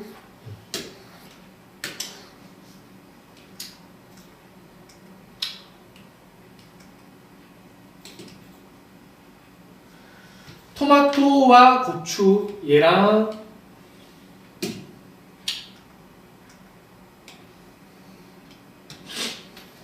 그 다음 금일 요거죠. 요거 두 개 합합값의 증가율이죠. 더해보시면은 5, 2, 1 뒤에 거 더하면 7, 7, 4 자, 계산을 해보시면 증가를 판단하는 거니까 빼시면 20, 한 5 정도 되죠. 이 정도만 계산이 되겠고요. 그러면 이거는 5, 2분의 대략 한 2호 정도 되시죠. 두 자리 보면. 그런데 요 2호를 한번 2배 해보시면 50이거든요. 근데 요 분모보다 작죠. 자, 분자를 2배 했을 때 분모보다 작다는 거는 그 말은 50%가 안 되는 거라고 배웠었죠. 그래서 이렇게 되시고요. 다시 뺏겨오면 5, 2분의 2호잖아요. 그런데 요거 2배 했을 때는 50이거든요. 근데 얘는 52죠. 그래서 49.8%는 정말 이거는 이제 50%라고 볼 수 있는 거거든요. 그래서 얘는 정말로 50%라고 볼 수 있는 건데 이게 판단이 49.8%랑 40% 애매하시면은 자 애매하지 않다고 판단해도 무방해요. 1번일 것 같다 하는데 좀 불안하시면은 우리가 구체적인 좀 더 애매한 판단을 하셔야 되기 때문에 이럴 때는 좀 더 정확하게 하시려면 이게 그러니까 3이야. 이럴 때는 이제 다시 보시는 거죠. 1이야. 3이고 1인 거야. 요거 2배 하면 506이잖아요. 확실하게 51보다 작거든요. 얘가 49.8%가 되려면은 얘가 521이니까 얘가 거의 뭐 52, 51 근접해줘야 되겠어요. 근데 506이니까 이 정도는 우리가 이걸로 판단할 수가 있겠어요. 그 다음 11번. 자, 이거는 도수 분포표 문제인데 아까 말씀드린 대로 분석할 때 말씀드린 대로 도수 분포표 문제는 여전히 계속 중요하게 출제가 한두 문제가 출제는 될 거라 예상이 되고요. 그래서 이번에도 이렇게 도수 분포표가 출제가 되고 표가 도수 분포표 그림자료가 훼손된 형태의 그림자료로 출제가 되었거든요. 그래서 관련해서 풀어보시면 11번 기록이 5 이상 15 미만인 학생이 전체의 12.5 여기서 12.5 자료시험 문제 풀 때 12.5가 딱 나오면 곱하기 8이 생각나셔야 되겠어요. 12.5% 곱하기 8은 100이거든요. 그래서 여기가 곱하기 8 해가지고 어떻게 빨리 풀 수 있을 것 같다. 아니면 12.5%는 8분의 1이기 때문에 8로 나누기만 하면 빠르게 풀 수도 있을 것 같다. 이런 식으로 생각해 보실 수 있고요. 그래서 여기 보시면은 기록이 5 이상 15 미만인 게 12.5%다. 15 이상 25 미만은 몇 %냐? 나오겠죠? 자료 보시면 5 이상 15 미만이 여기 도수 분포였다면 2와 4 딱 중간이니까 3이죠. 그러면 3명이 12.5% 이렇게 생각하시면 돼요. 직관적으로. 근데 15와 25는 몇 %냐? 몇 명이에요? 주어졌죠. 몇 명이 주어져? 5명이죠. 그러면 몇 %냐고 하는 거죠. 이게 3분의 5니까 이게 3분의 5라 생각하는 게 직관적으로 빠르겠어요. 그래서 1, 2, 5에다가 3분의 5를 곱한 게 된다. 해가지고 자료 보시면 선지 보시면 1, 2, 5에다가 3분의 5를 곱한 거 있는데 이게 딱 안 떨어지죠. 그래서 약이라고 있는 거예요. 그래서 계산을 해보시면은 뭐 대충 나누면 약분하면 3, 42, 3, 1쯤 되보죠. 이거 하면 한 42 곱하기 5니까 42를 절반하면 2일이죠. 이 정도 될 거예요. 11번 여기 푸시고 그러면 요걸 바탕으로 자 12번 기록이 25 이상 35 미만인 학생 수가 5명이라면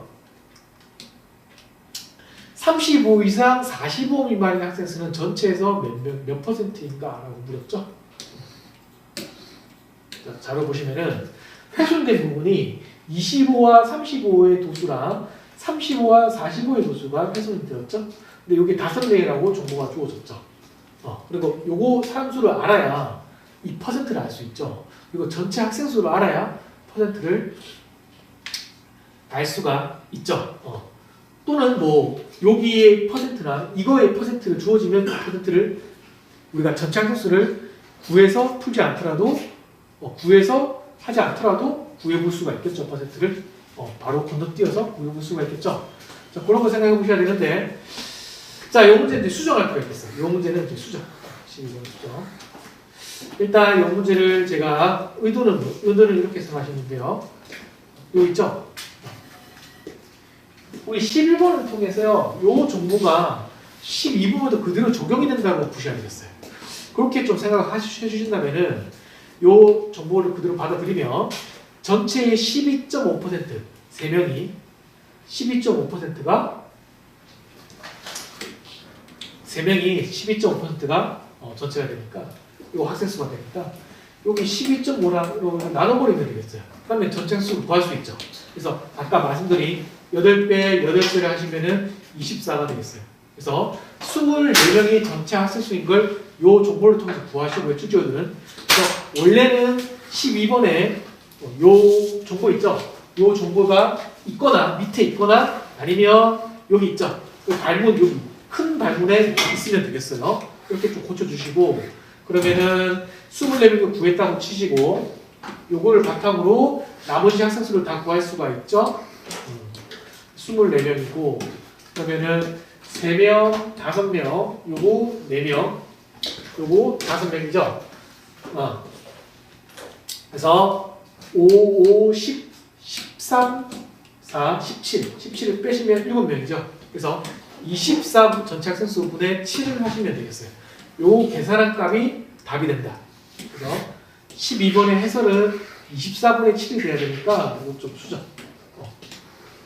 그래서 약 29% 정도 보시면 되겠어요. 29%. 수정 부탁드릴게요. 다음 13번.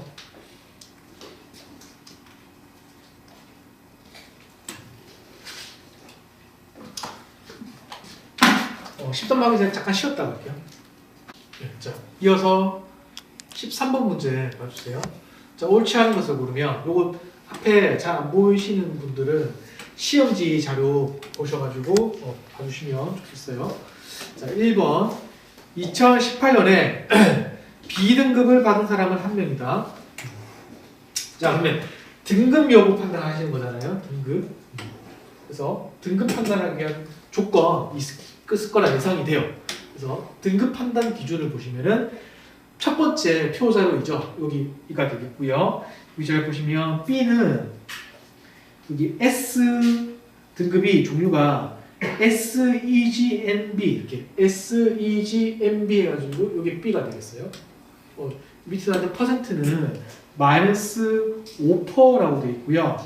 요거를 마이너스 5%가 초기값이랑 후기값이 무엇이냐 해석하는 각주가 공식이 각주에 주어져 있고요.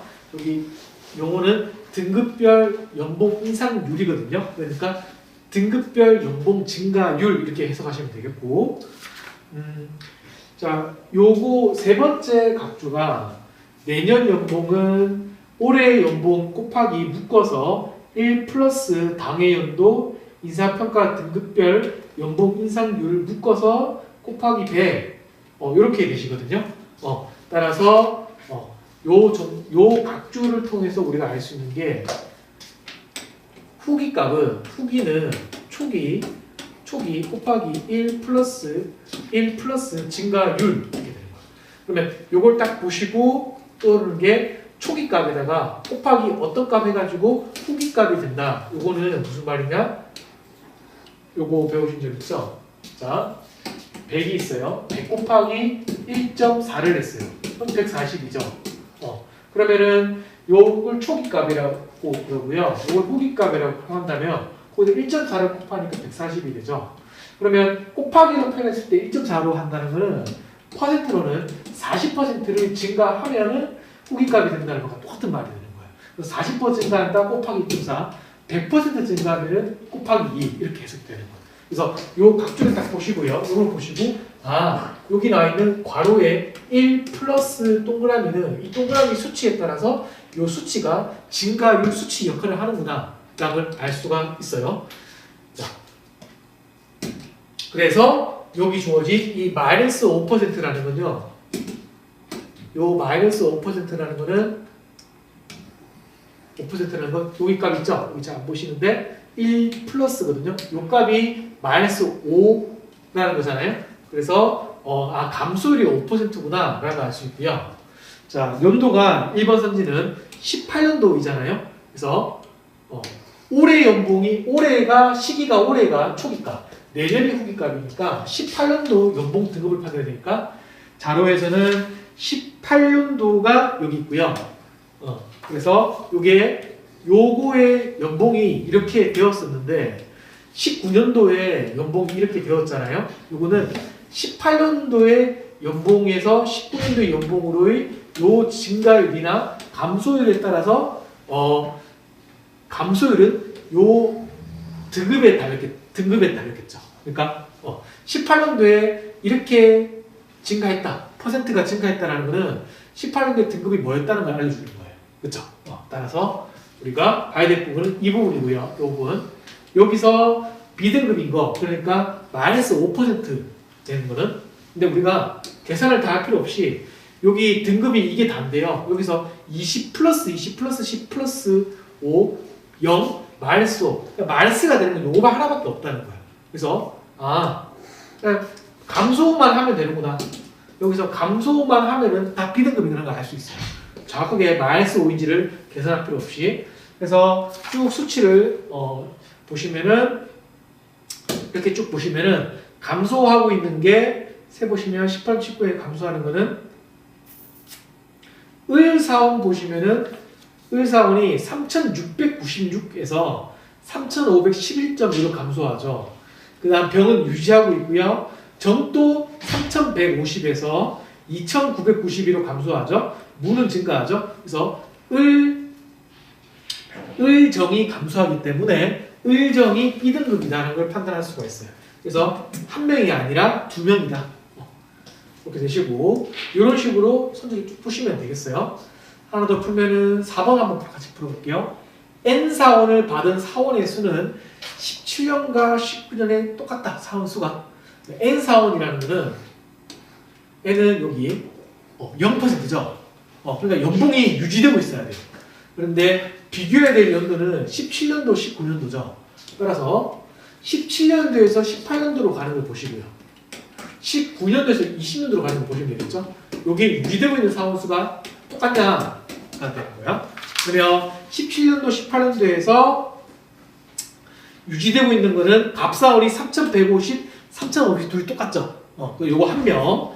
그 다음 또 있나 보니까 쭉 내려가 보시면은 맨 마지막에 여기 2,640으로 보이세요? 2,540인가 2,640이죠? 요걸 어쨌든 똑같아 보이죠? 숫자가 똑같아 보이죠? 요거랑 요게 해서 두 명.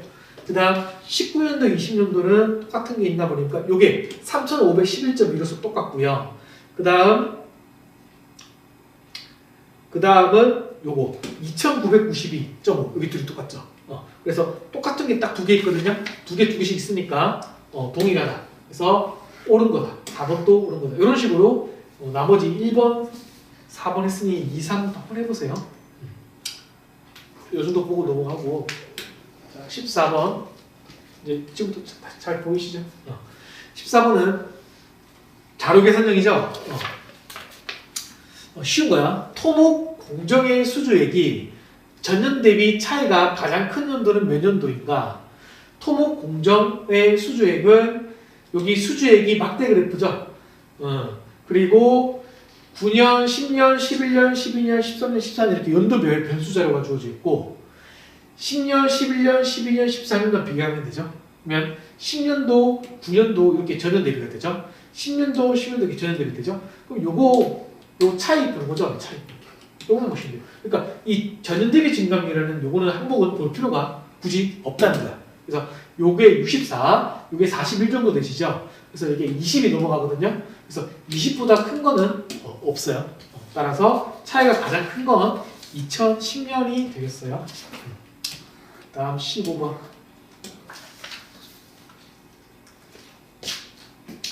15번은 요거는 응용수리 쪽으로 봐도 괜찮겠어요. 응용수리 쪽으로 봐도 되고 아니면 아주 쉬운 간단한 문제 해결 능력 그러니까 상황지 시험 쪽으로 보셔도 되겠어요.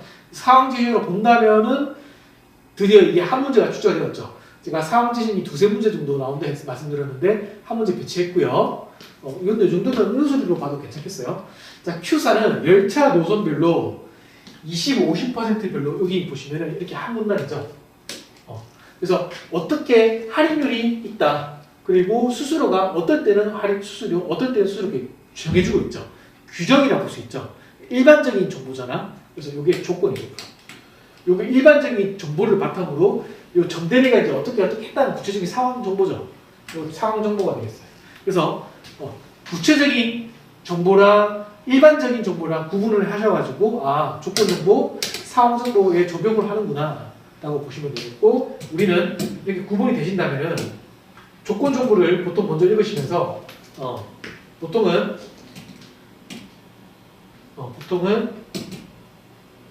상황 정보가 어렵지 않으시면 상황 정보를 읽으시면서 필요한 조건 정보를 찾아서 역으로 판단해 보시면은 적용하시면은 이렇게 문제 접근하기가 수월하겠다라고 보시면 되겠어요. 그래서 여기서부터 이 조건 정보랑 상황 정보가 어떻게 되어 있는지 이 문제의 형태를 구분이 되셨으면은 우리는 여기서부터 집중해서 읽어보시면 돼요.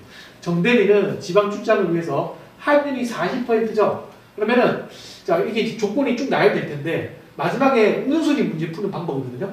마지막에 정보가 많으면요. 마지막에 물어보는 걸 먼저 보셔도 돼요. 먼저 보세요. 알겠죠? 처음에 정대리가 구매했던 원래 승차권의 할인하기 이전의 금액이죠. 그러면 할인하기 이전의 금액을 가지고 그 금액을 지불하고 구매를 했어요. 하고 할인을 받고 맞죠? 40% 할인 받고 또 뭐 수수료 내죠. 환불 받죠. 그러니까 처음에 기존의 값 이걸 X라고 하죠. 모르니까. 근데 할인율이 40%짜리죠. 그러면 40%짜리니까 40%를 뺀 값이 우리가 구매 금액이 되는 거죠. 그래서 0.6. 그 다음 곱하기. 근데 이게 끝이 아니라 이제 환불을 받아요. 반환금. 근데 시기가 출장 당일 취소했고요. 그 다음 열차 출발 시간 이전에 예매를 취소해버린 거예요. 그래서 이만큼 환불을 받은 거야. 그럼 요거 관련된 규정이 위에 있겠죠. 보시면은 자 수수료 관련된 조건이 여기서부터 여기까지죠. 예매 다음 날부터 열차 출발 1일 이전까지 20%짜리, 당일 출발 시각 전까지 30%짜리, 열차 출발 이후니까 70%. 이건 출발 이후가 아니죠. 출발 시각 이전이고 출장 당일 일정 취소했죠. 그러니까 당일이니까 여기죠. 당일. 요거죠. 여기 딱 보시면 돼요. 30%가 반환 수수료를 낸다는 거예요. 그러니까 환불을 받더라도 전액 환불을 받을 수 있는 게 아니라 30%를 떼고 받는 거죠. 그래서 30%를 빼고 0.7 맞죠? 한 값이 얼마가 된다? 최종적으로 돌려받는 금액은 이렇게 된다. 그래서 14,700원이니까 0 두 개 빼고 147 이렇게 줄여서 적으시면 되겠죠. 그러면 요거 계산해보면 단위 무시하면 6, 7에 40이죠? 무시하고 40을 넘겨요. 그러면 42분의 147이죠? 요거 앞자리가 x가 되죠. 맞죠? 앞자리가 단위는 무시해도 상관없죠? 요게 단위가 다 똑같으니까. 그러면 42분의 147이 x. 요거 계산을 또 나누지 마시고요. 계산 줄여야 돼요. 빨리 풀려면. 선지 중에 계산 싫잖아요. 생길 게. 선지 딱 보시고 아니면 그냥 선지 수치 간격이 좀 많이 나거든요. 물론 이거 두 개는 좀 가까워요. 얘들은 좀 가깝지만 얘랑 이렇게 이런 거 멀잖아요. 이 정도면 그냥 나눠도 괜찮아요. 그러니까 대충 41을 나누지 말고 41을 그냥 40으로 생각해서 나눠봐. 나눠보시면 4, 3, 12, 27, 4, 7에 28 이 정도 되거든요. 근데 요거보다 좀 작을 거 아니에요, 맞죠? 원래 41을 해야 되니까. 그러면 이렇게 되겠죠. 그래서 35, 4번이 되겠습니다.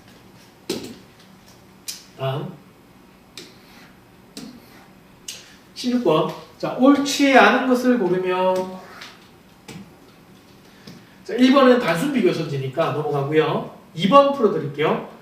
2006년에서 15년 10년간 KTX 좌석 이용률을 평균하셔야 돼요. 약 85%이다. 그러면 KTX 이용률은 여기 있고요. 2006년, 15년 이렇게 10개 정도 이렇게 요거 10개 정도 쭉 다 더해서 나누기 한다. 그렇죠? 85%가 되는 거야. 그러면 다시. 그러면 정석적인 식은 원래 식은 요거 10개를 더해서 나누기 10이에요. 해서 약 85 정도 되는지 보시는 거예요. 그렇게 푸시든지. 근데 보통 그렇게 정방향으로 푸는 게 느리잖아요. 정석도 푸는 게. 그러지 말고 아까 전에 우리가 2번 문제인가요? 풀 때 말씀을 드렸죠? 차이값이 빠르댔죠. 그래서 75가 아니라 85. 요걸 빼요. 요거 뺀 값이 빼가지고 누적된 값이 0이 대략 0.0 정도 되면은 85%가 된다는 거예요. 그렇죠? 그렇게 푸시는 게 보통 빠르거든요. 그래서 그렇게 푸셔도 되고요. 근데 그렇게 푼다 해도 10개다 보니까 굉장히 좀 불편하죠. 불편하긴 해요. 그래서 그렇게 풀어도 불편하긴 하거든요. 그래서 그렇게 푸시든지. 근데 아니면 여기서는 이게 10개 연두다 보니까 어차피 나중에 10개 더하고 나누기 10 하는 거예요. 그래서 나누기 10 하는 거는 계산이 없는 거랑 똑같아요. 맞죠? 그렇기 때문에 차라리 그냥 더하는 게 빼낸 거 다 10번 할 바에야 그냥 더하겠다 생각해도 그렇게 막 상대적으로 그렇게 막 불리하진 않아요. 또 왜냐면 또 더하기 좋은 것끼리 숫자가 좀 많거든요. 그래서 요번에는 더하기로 한번 그냥 계산 쌤으로 정방향으로 계산 쭉 해볼게요. 자, 그러면 75가 2개 있죠? 같은 걸 딱 보시면 돼요. 여기 75가 2개 있죠? 그리고 70대가 이렇게 보죠. 이렇게 끊어버려서 70대가 4개 있죠? 70대가 4개 있으니까 근데 73이고 72니까 일단 75가 4개 있다 생각해보죠. 그럼 75 곱하기 4를 해보죠. 그러면 4, 5, 54, 300이죠? 300에다가 요거 2 빠지고 3 빠지는 거죠. 5 빠지는 거잖아요. 그래서 300이 아니라 295 이렇게 되고요. 다음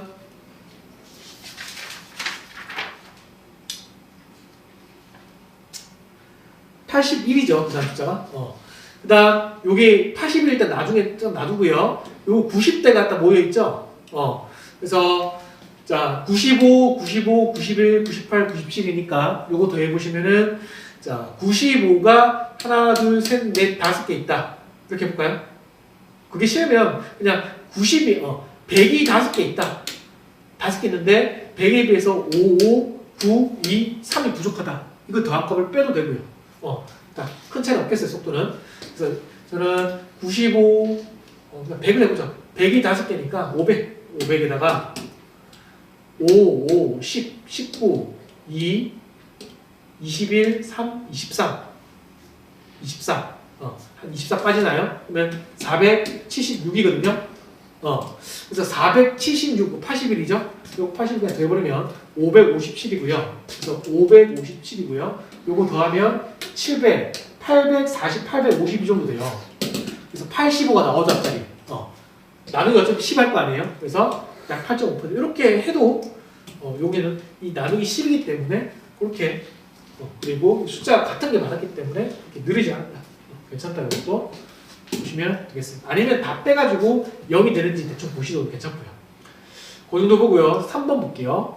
2015년 경전선의 공급 좌석수는 2015년 경전선의 공급 좌석수 용어는요. 각 주에 있죠. 여기 없거든요. 그래서 각 주를 딱 보게 되는데 여기 있죠.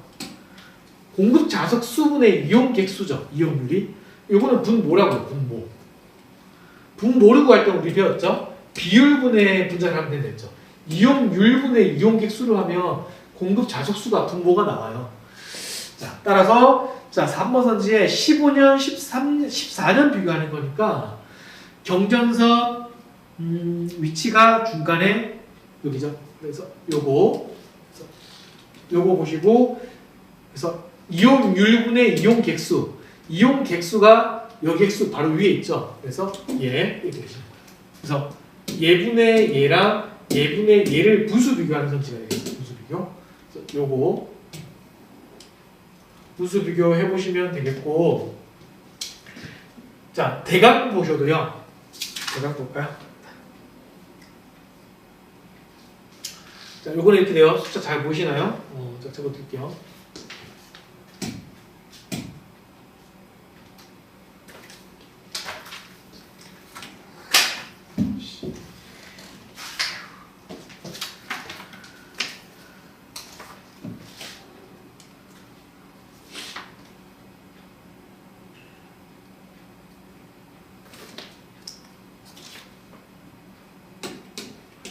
백 1분의 4424 vs 106분의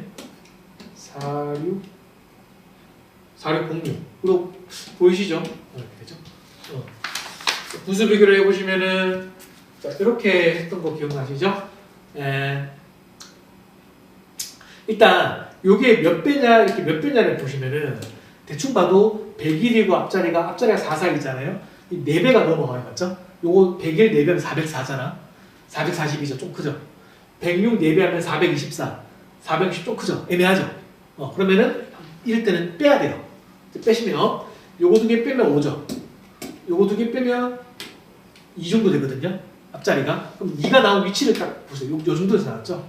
요 5는 여기서 나왔죠. 맨 끝자리에서. 그러면 44분의 2랑 101분의 5를 비교하는 거예요. 그래서 44분의 2가 크냐, 101분의 5가 크냐 이렇게 보시는 거예요. 근데 되게 애매하죠?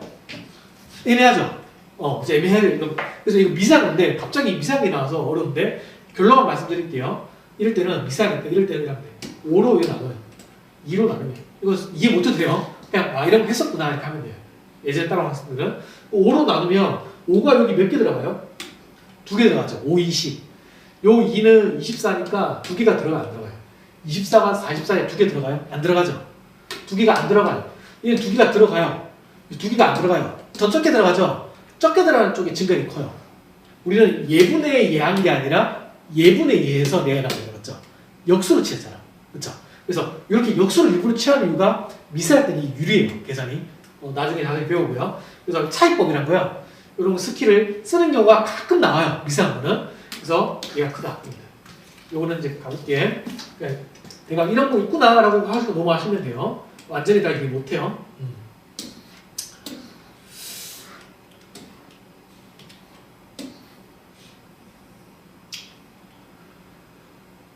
되셨죠? 이게 460이겠죠? 제가 계산 실수했어요. 이거 다시 4424고 460이니까 빼면 24가 아니라 24를 했을 거야. 18이죠, 18. 18이죠. 두 자리가. 그러면 5가 여기에 딱 2개 들어가고요. 18은 여기에 2개보다 더 많이 들어가죠. 맞죠? 그러면 얘 개수가 작죠? 그래서 분모 증가율이 더 커서 전자가 크다. 맞죠? 아까 빼기 실수했어요. 24가 아니라 빼면 18이야. 18은 44에 2개가 넘게 들어가요. 5는 여기에 2개가 딱 들어가요. 얘가 개수가 적어요. 2개가 넘게 들어가요. 얘가 개수가 적어요. 그래서 분모의 증가율이 커요. 전자가 커요. 이런 거 할 거예요. 다음 그래서 답이 3번 틀렸고요. 다음 17번 요거 문제가 뭐 어려워 보이는데 어렵지 않아요. 틀린 것을 고르면 자동차를 잘못 선택한 것은 요거 답은 4번이거든요. 쉬워요. 한번 쭉 풀어보시면 아실 건데 4번 선지 보시면은 이렇게 됐어요. 총무부서에서 다양한 행사 도구를 실어야 하는 업무 지원용 차량을 선택할 건데 일단 우선순위 조건으로 일단 다른 걸 다 떠나서 디젤 차량을 선호한다 했죠. 그 말은 디젤 차량 중에서 골라야 돼요. 무조건.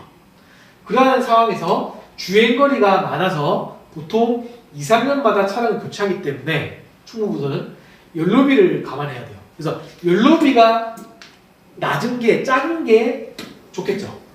그래서 보시면 디젤 중에서 A든 C든 B든 C든 디젤 중에서 여기 보시면 옐로비는 요거죠. 요게 옐로비죠. 요거만 보시면 돼요. 딴 거 없이. 요거 중에 제일 작은 거 요거죠. A. 그래서 A 디젤 차량 선택해야 되는데 선지가 그렇게 안 하지 않고 있죠. C를 선택했죠. 그래서 4번이 틀렸다. 그런 식으로 나머지 선지도 해결되실 거예요. 다음 18번. 18번 문제가 아까 전에 전년대비 증가율 자료 문제 나왔잖아요. 지금 하나 더 실었죠. 그러니까 이 전년대비 증가율 자료가 이번에 출제가 되었기 때문에 제가 한 문제 출제된 걸 두 문제로 부풀려서 하나 더 실었어요. 중요하기 때문에. 그래서 건설공사 전체 공정 수주액이 가장 큰 연도는 이거 잘 챙겨가세요. 이건 기출 출제 포인트가 그대로 나왔다 보시면 돼요. 전체이잖아요. 전체. 보시면 얘가 지금 전체잖아요. 문제에서 전체. 그렇기 때문에 우리는 봐야 될 자료가 여기 건설공사 전체만 보시면 되고 건축은 보실 필요가 없어요. 요건 볼 필요 없어요. 그래서 요거만 보시면 돼요. 이게 전체죠. 이게 보시면은 구분이 되시죠? 이게 진한 거고요. 이게 진하지 않은 색칠하지 않은 거죠. 그래서 여기 보시면 돼요. 요걸로 판단되시죠? 요걸로 보시면 돼요. 13.1% 감소했다. 7.3% 증가했다. 9.8% 감소했다. 9.4% 감소했다. 18.8% 증가했다. 선지 10년, 11년, 12년, 14년도 어디가 가장 크냐? 일단 요 4개만 비교하시면 되잖아. 맞죠? 다 볼 필요 없어요. 요 4개만 비교하면 되니까 일단 차례대로 볼게요. 10년도 비해서 11년도 보시면 되겠죠. 차례대로. 왜냐면 이 자료가 전년대비 자료니까. 맞죠? 요 수치 자체가 전년대비 증가 자료니까 숫자가 연도가 작은 것부터 보시는 게 판단이 수월할 거예요. 그러면 일단 10년도와 11년도를 비교해 보시면은 10년도랑 11년도 관련된 데이터는 얘랑 얘 보는 거고 그러면 관련된 데이터는 요거죠. 요 7.3%가 전년 대비 증가율이죠. 그렇죠? 10년 대비 11년 증가율이 7.3%잖아. 이게 플러스죠. 플러스니까 10년에 비해서 11년이 크다라는 걸 알 수 있죠. 그렇죠? 그러니까 일단 이건 아니죠. 가장 큰 거 보는 거니까 요거 지우고 1번 지우세요. 그럼 11년도, 12년도 비교해 볼게요. 11년도, 12년도를 여기 보시면 되겠죠. 그렇죠? 9.8% 감소했죠. 11년에 비해서 12년도가 감소했다는 거잖아. 그렇죠? 그럼 이거는 또 일단 지워지죠. 그렇죠? 그럼 이제 얘가 문제죠. 얘가. 14년도는 여기 있어요. 자, 그러면 또 해보면 똑같은 그런 식으로 한번 생각해 보시면 11년도에 비해서 12년도가 감소했어요. 감소했는데 12년도에 비해서 13년도에 또 감소했죠. 10%나. 9.3% 감소했죠. 그런데 13년도에 비해서 14년도는 18.8% 숫자가 좀 크게 증가했죠. 그럼 좀 판단이 애매하죠. 그러니까 처음에 어떤 값이 있었는데 한번 떨어졌죠. 맞죠? 근데 또 떨어졌어. 또 떨어졌는데 한번 마지막에 올라가잖아. 근데 이게 좀 크죠. 숫자가. 이 올라간 정도가 요거보다 더 크게 역전돼 버리면 더 클 수도 있죠. 13년도가. 근데 그걸 보자는 거야. 근데 이렇게 사실인데요. 얘가 9.8% 한번 감소했고요. 얘가 9.4% 한번 감소했죠. 그렇죠? 그러면 대충 생각해 볼 때 9.8%는 거의 10% 아니겠어요? 9.4% 거의 10%라 생각해요. 그러면 10% 감소하고 10% 감소하고 더해버리면 돼요. 그냥 더해버리면은 오차가 그렇게 크지 않아요. 이거는 나중에 자세히 배워요. 그걸로 먼저 생각해 보시는 거예요. 그러면 10%면 20%죠. 그렇죠? 그러면 요때 비해서 11년도에 비해서 13년도는 한 20%보다 덜 감소해요. 더가 아니라 덜.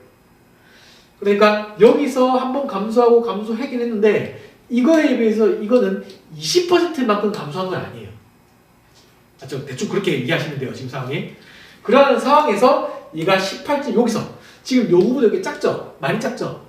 떨어진 상황에서 18.8% 거의 20%나 쳐요. 높게 잡아도 쳐도 올라가봤자 이만큼 올라가겠냐는 거죠. 안 올라가겠죠. 그렇죠? 그러니까 요 정도 올라갈 거예요. 요 정도. 덜 올라가요. 라고 판단하시는 거예요. 그래서 계산을 하시면 안 돼요. 알았죠? 그래서 요게 크다. 요거보다 요게 크다. 이렇게 판단하시는 거예요. 그렇죠? 요거에 구체적인 원리가 있거든요. 나중에 배울 거니까 그때 좀 자세하게 배워보도록 하고요. 그 포인트를 통해서 풀어야 되는 문제다. 보시면 되겠어요. 그 다음 19번. 이 60 갑자 문제가 이번에 출제가 되었어요. 한 문제. 이 문제가 이번에 출제가 된 문제거든요. 요거 한번 같이 볼 건데, 요거는 이거 외우시면 돼요. 하나 외워버리면 쉽게 풀려요. 일단 원리를 아실 필요가 좋겠어요. 외우기 전에. 이런 거야. 십천간, 이게 들어보신 적 있죠? 갑신정변을 들어보셨지 않았죠? 갑신정변이라 그러면은 정변인데 몇 년도 몇 해에 일어났냐를 알기 위해서 표현해서 갑신을 붙여요. 그 갑신은 요 갑과 밑에 12지신에서 신을 갖고 오는 거예요. 이렇게. 그러면 연도를 알 수 있거든요. 몇 년도인지 이렇게 알 수 있거든요. 근데 요거를 빨리 하시려면 뭐냐면은 그 전에 원리가 갑을 경정 무기 가잖아요. 그러면은 조합이 이렇게 돼요. 처음에 갑자, 그 다음 을축 이렇게 돼요. 그러니까 이게 만약에 이게 1900년도잖아요. 만약에 예를 들어서 아닌데 만약에 그러면 이거 1901년도, 1902년도 이렇게 간다는 거예요. 여기 1910여기까지는 10개니까 여기까지는 1910년도죠. 맞죠? 이렇게 1910년도 하고 1911년도는 이제 요거 있죠. 얘가 이제 얘 끝났죠. 다시 돌아서 요거 맞죠? 됐어요? 그래서 요렇게 11, 요렇게 12, 그다음 요렇게 13 이렇게 하면 요렇게 14. 맞죠? 그럼 언젠가는 다 어떻게 됐어요? 끝은 어때요? 이렇게 겠죠. 얘 끝과 끝이겠죠. 근데 이게 몇 개예요? 위에 게 10개고 밑에 게 12개죠. 맞죠? 그래서 이렇게 한 바퀴 돈다는 거예요. 이렇게. 그렇게 계속 순환이 된다는 거예요. 연도가. 그게 이제 그렇게 해서 연도를 판단해봐라는 거예요. 그러면 제가 말씀드린 그 원리만 알고 풀어버리면 한참 걸려요. 2009년도가 기인년이라 돼 있거든요. 조건이. 그랬을 때 병원을 몇 년도인가 물어봤어요. 그러면 2009년도가 기인년이라고 하면 원리대로 풀었다.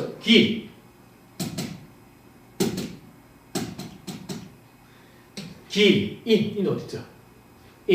여기 2009년 처음 요 조합이. 그럼 병원에는 언제 다 세겠어요? 병호 어디 있어요?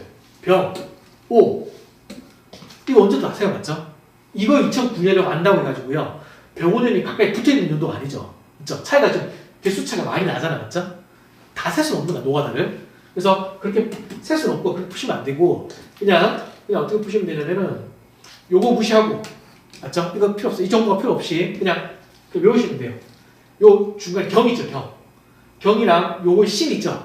요걸 0이라 해요. 이걸 넣으세요, 0. 이거 0이고 12지신에서 신이 0이다. 10천간에서 0은 경이고 이걸 외우는 거야. 그러면 얘가 1, 2, 3, 4, 5, 6, 7, 8, 9 알았죠?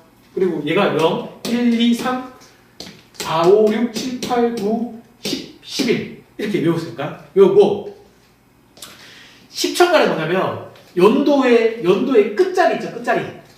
끝자리가 10천간의 숫자가 돼야 돼요. 무조건. 알았죠? 그러면 여기 병원은 있잖아요. 병 맞죠? 병은 어디 있어요? 여기 있죠? 그러면 봐요. 0, 1, 2, 3, 4, 5, 6이죠. 6이니까 연도가 끝자리가 뭐가 돼야 된다? 6이 돼야 된다. 그래서 됐죠? 그 다음에 두 개 남았죠? 하고 좁혀두고 요거 이제 O는 어떻게 판단하시면 되냐면 요거는 아까 위에 건 뭐다? 끝자리. 경을 0으로 했을 때 1, 2, 3 해가지고 끝자리 그냥 보면 돼요. 쉽죠? 요 밑에 거는 이제 O는 어떻게 판단하시면 되냐면 요 연도 있죠? 연도를 12지신 10이니까 11로 나눠요. 11로 나누면 나머지를 보면 돼요. 나머지가 얼마인가에 따라서 요거 결정된다 생각하시면 돼요. 알았죠? 그러면 제가 요거 생각하고 11로 나눠볼게요. 그러면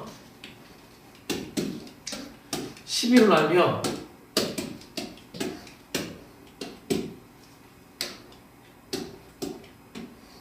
그쵸? 6, 22는 72, 8, 9, 6 나누기 한 게 맞나요? 1, 8, 1 6, 22, 6, 1, 72, 8, 9 맞죠? 딱 떨어지네? 나머지가 얼마야? 0이죠 0이라는 건 뭐가 돼야 된다는 거야? 12지에서 신이 0이라 했잖아요. 맞죠? 근데 이거는 신이 아니라 병신년이 아니라 병오년이잖아요. 그렇죠? 그러니까 이게 아니니까 요거예요. 요거 나눠가지고 나머지가 얼마 되네? 5니까. 5는 여기 있죠? 그러면 봐요. 아까 여기 11이었죠? 11. 여기 10이거든요? 요거 나눠가지고 요거 나눠 나머지가 10이 됩니다. 나머지가 10. 그래야 오류가 없는 거예요. 이해하셨어요? 오케이. 그러면은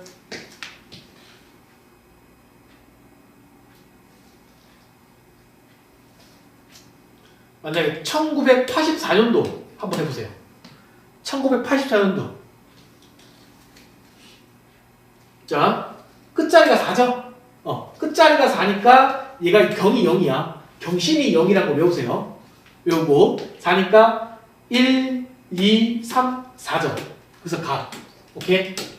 값. 그 다음 얘를 어떻게 12로 나눠요. 12로 나누시면은 1, 12, 7, 8, 72 안 되죠. 6이죠. 6, 72 6, 4, 5점 하면 4점. 그렇죠? 나머지 4거든요. 그러면 얘가 밑에 거 0이니까 0, 1, 2, 3, 4점.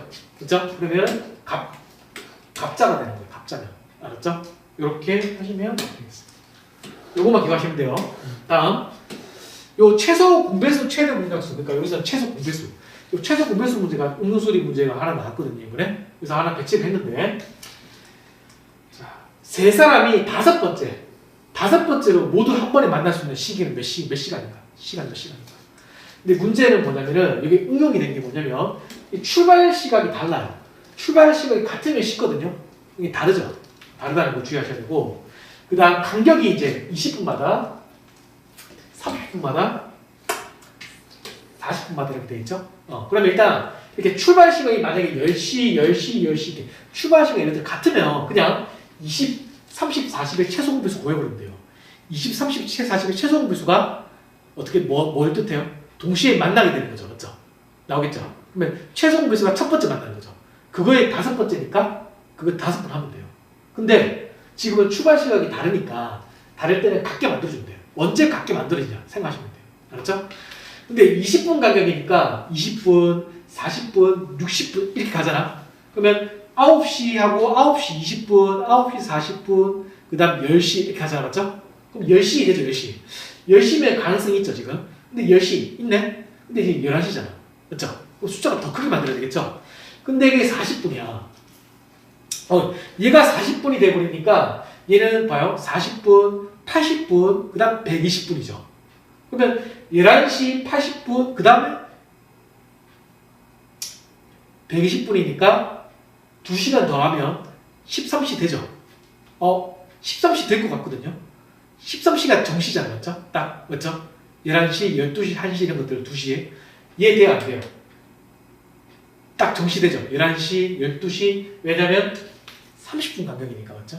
그러니까 얘가 정시는 11시부터 출발을 했을 때는 1시 맞죠? 되고, 얘도 몇 시에 된다? 동시에 출발할 때는 계속 30분씩 가다가 결국 언제? 1시. 맞죠? 돼야 돼. 얘도 20분 간격이니까 정시되죠? 1시. 1시에 맞죠? 1시라는 건 13시. 맞죠? 13시에 동시에 출발을 한번 해요. 알았어요? 이렇게 동시 출발하는 시각을 만들어 두고요. 그 다음에 이제 간격이 있으니까 이 간격대로 이제 배수를 구해보면 20분과 30분과 40분이잖아요. 요거 최소 배수 구하면은 15로 나누면 2, 3, 4. 요거 한 번 더 약분하면 2, 1, 3 약분 안 되죠. 3 그대로 쓰고 2로 나누면 이렇게 되죠. 2. 그러면은 20, 2, 3, 6. 그러면 20분하고 2, 3은 6. 120분이 되거든요. 120분. 2시간마다죠. 2시간마다. 그래서 자, 실수. 실수. 다시. 실수. 1시, 아까 13시에 동시 출발한댔는데 이게 아니고요. 다시. 출발 시간이 더 빨리 될 수 있죠. 자, 다시 보시면 정시에 되니까 9시, 10시, 11시에 출발을 하는데 이 11시에 출발하는데 우리가 1시까지 안 가더라도 10시 30분 가다니까 10시, 10시 30분, 11시. 11시 되죠? 얘 11시 돼야 안 돼요? 되죠? 11시 돼요. 맞죠? 10시는 안 되잖아. 이미 얘 11시 출발하니까. 그러니까 제일 빠른 건 11시에 맞죠? 11시. 11시부터 생각하셔야 돼요. 그리고 최소 공배수는 아까 2시간 맞죠? 2시간마다. 그러니까 2시간마다 그래서 5번째니까 이게 첫 번째죠. 첫 번째니까 2시간 4번. 4번만 더 하면 돼. 2, 4, 8. 그렇죠? 그래서 19시다. 맞죠? 19시, 19, 10 이렇게 되겠어요. 그렇게 푸시면 되겠어요. 그래서 전체적으로 20문제를 다뤘는데 중간에 좀 불편했던, 보기 불편했던 문제가 있긴 했는데요. 좀 한 번 더 짚어드리면, 자, 요거는 이번에 2020년도 기출이 이렇게 1번부터 20문제가 똑같이 나왔다 이게 아니고요. 기출에서 출제된 포인트나 유형들을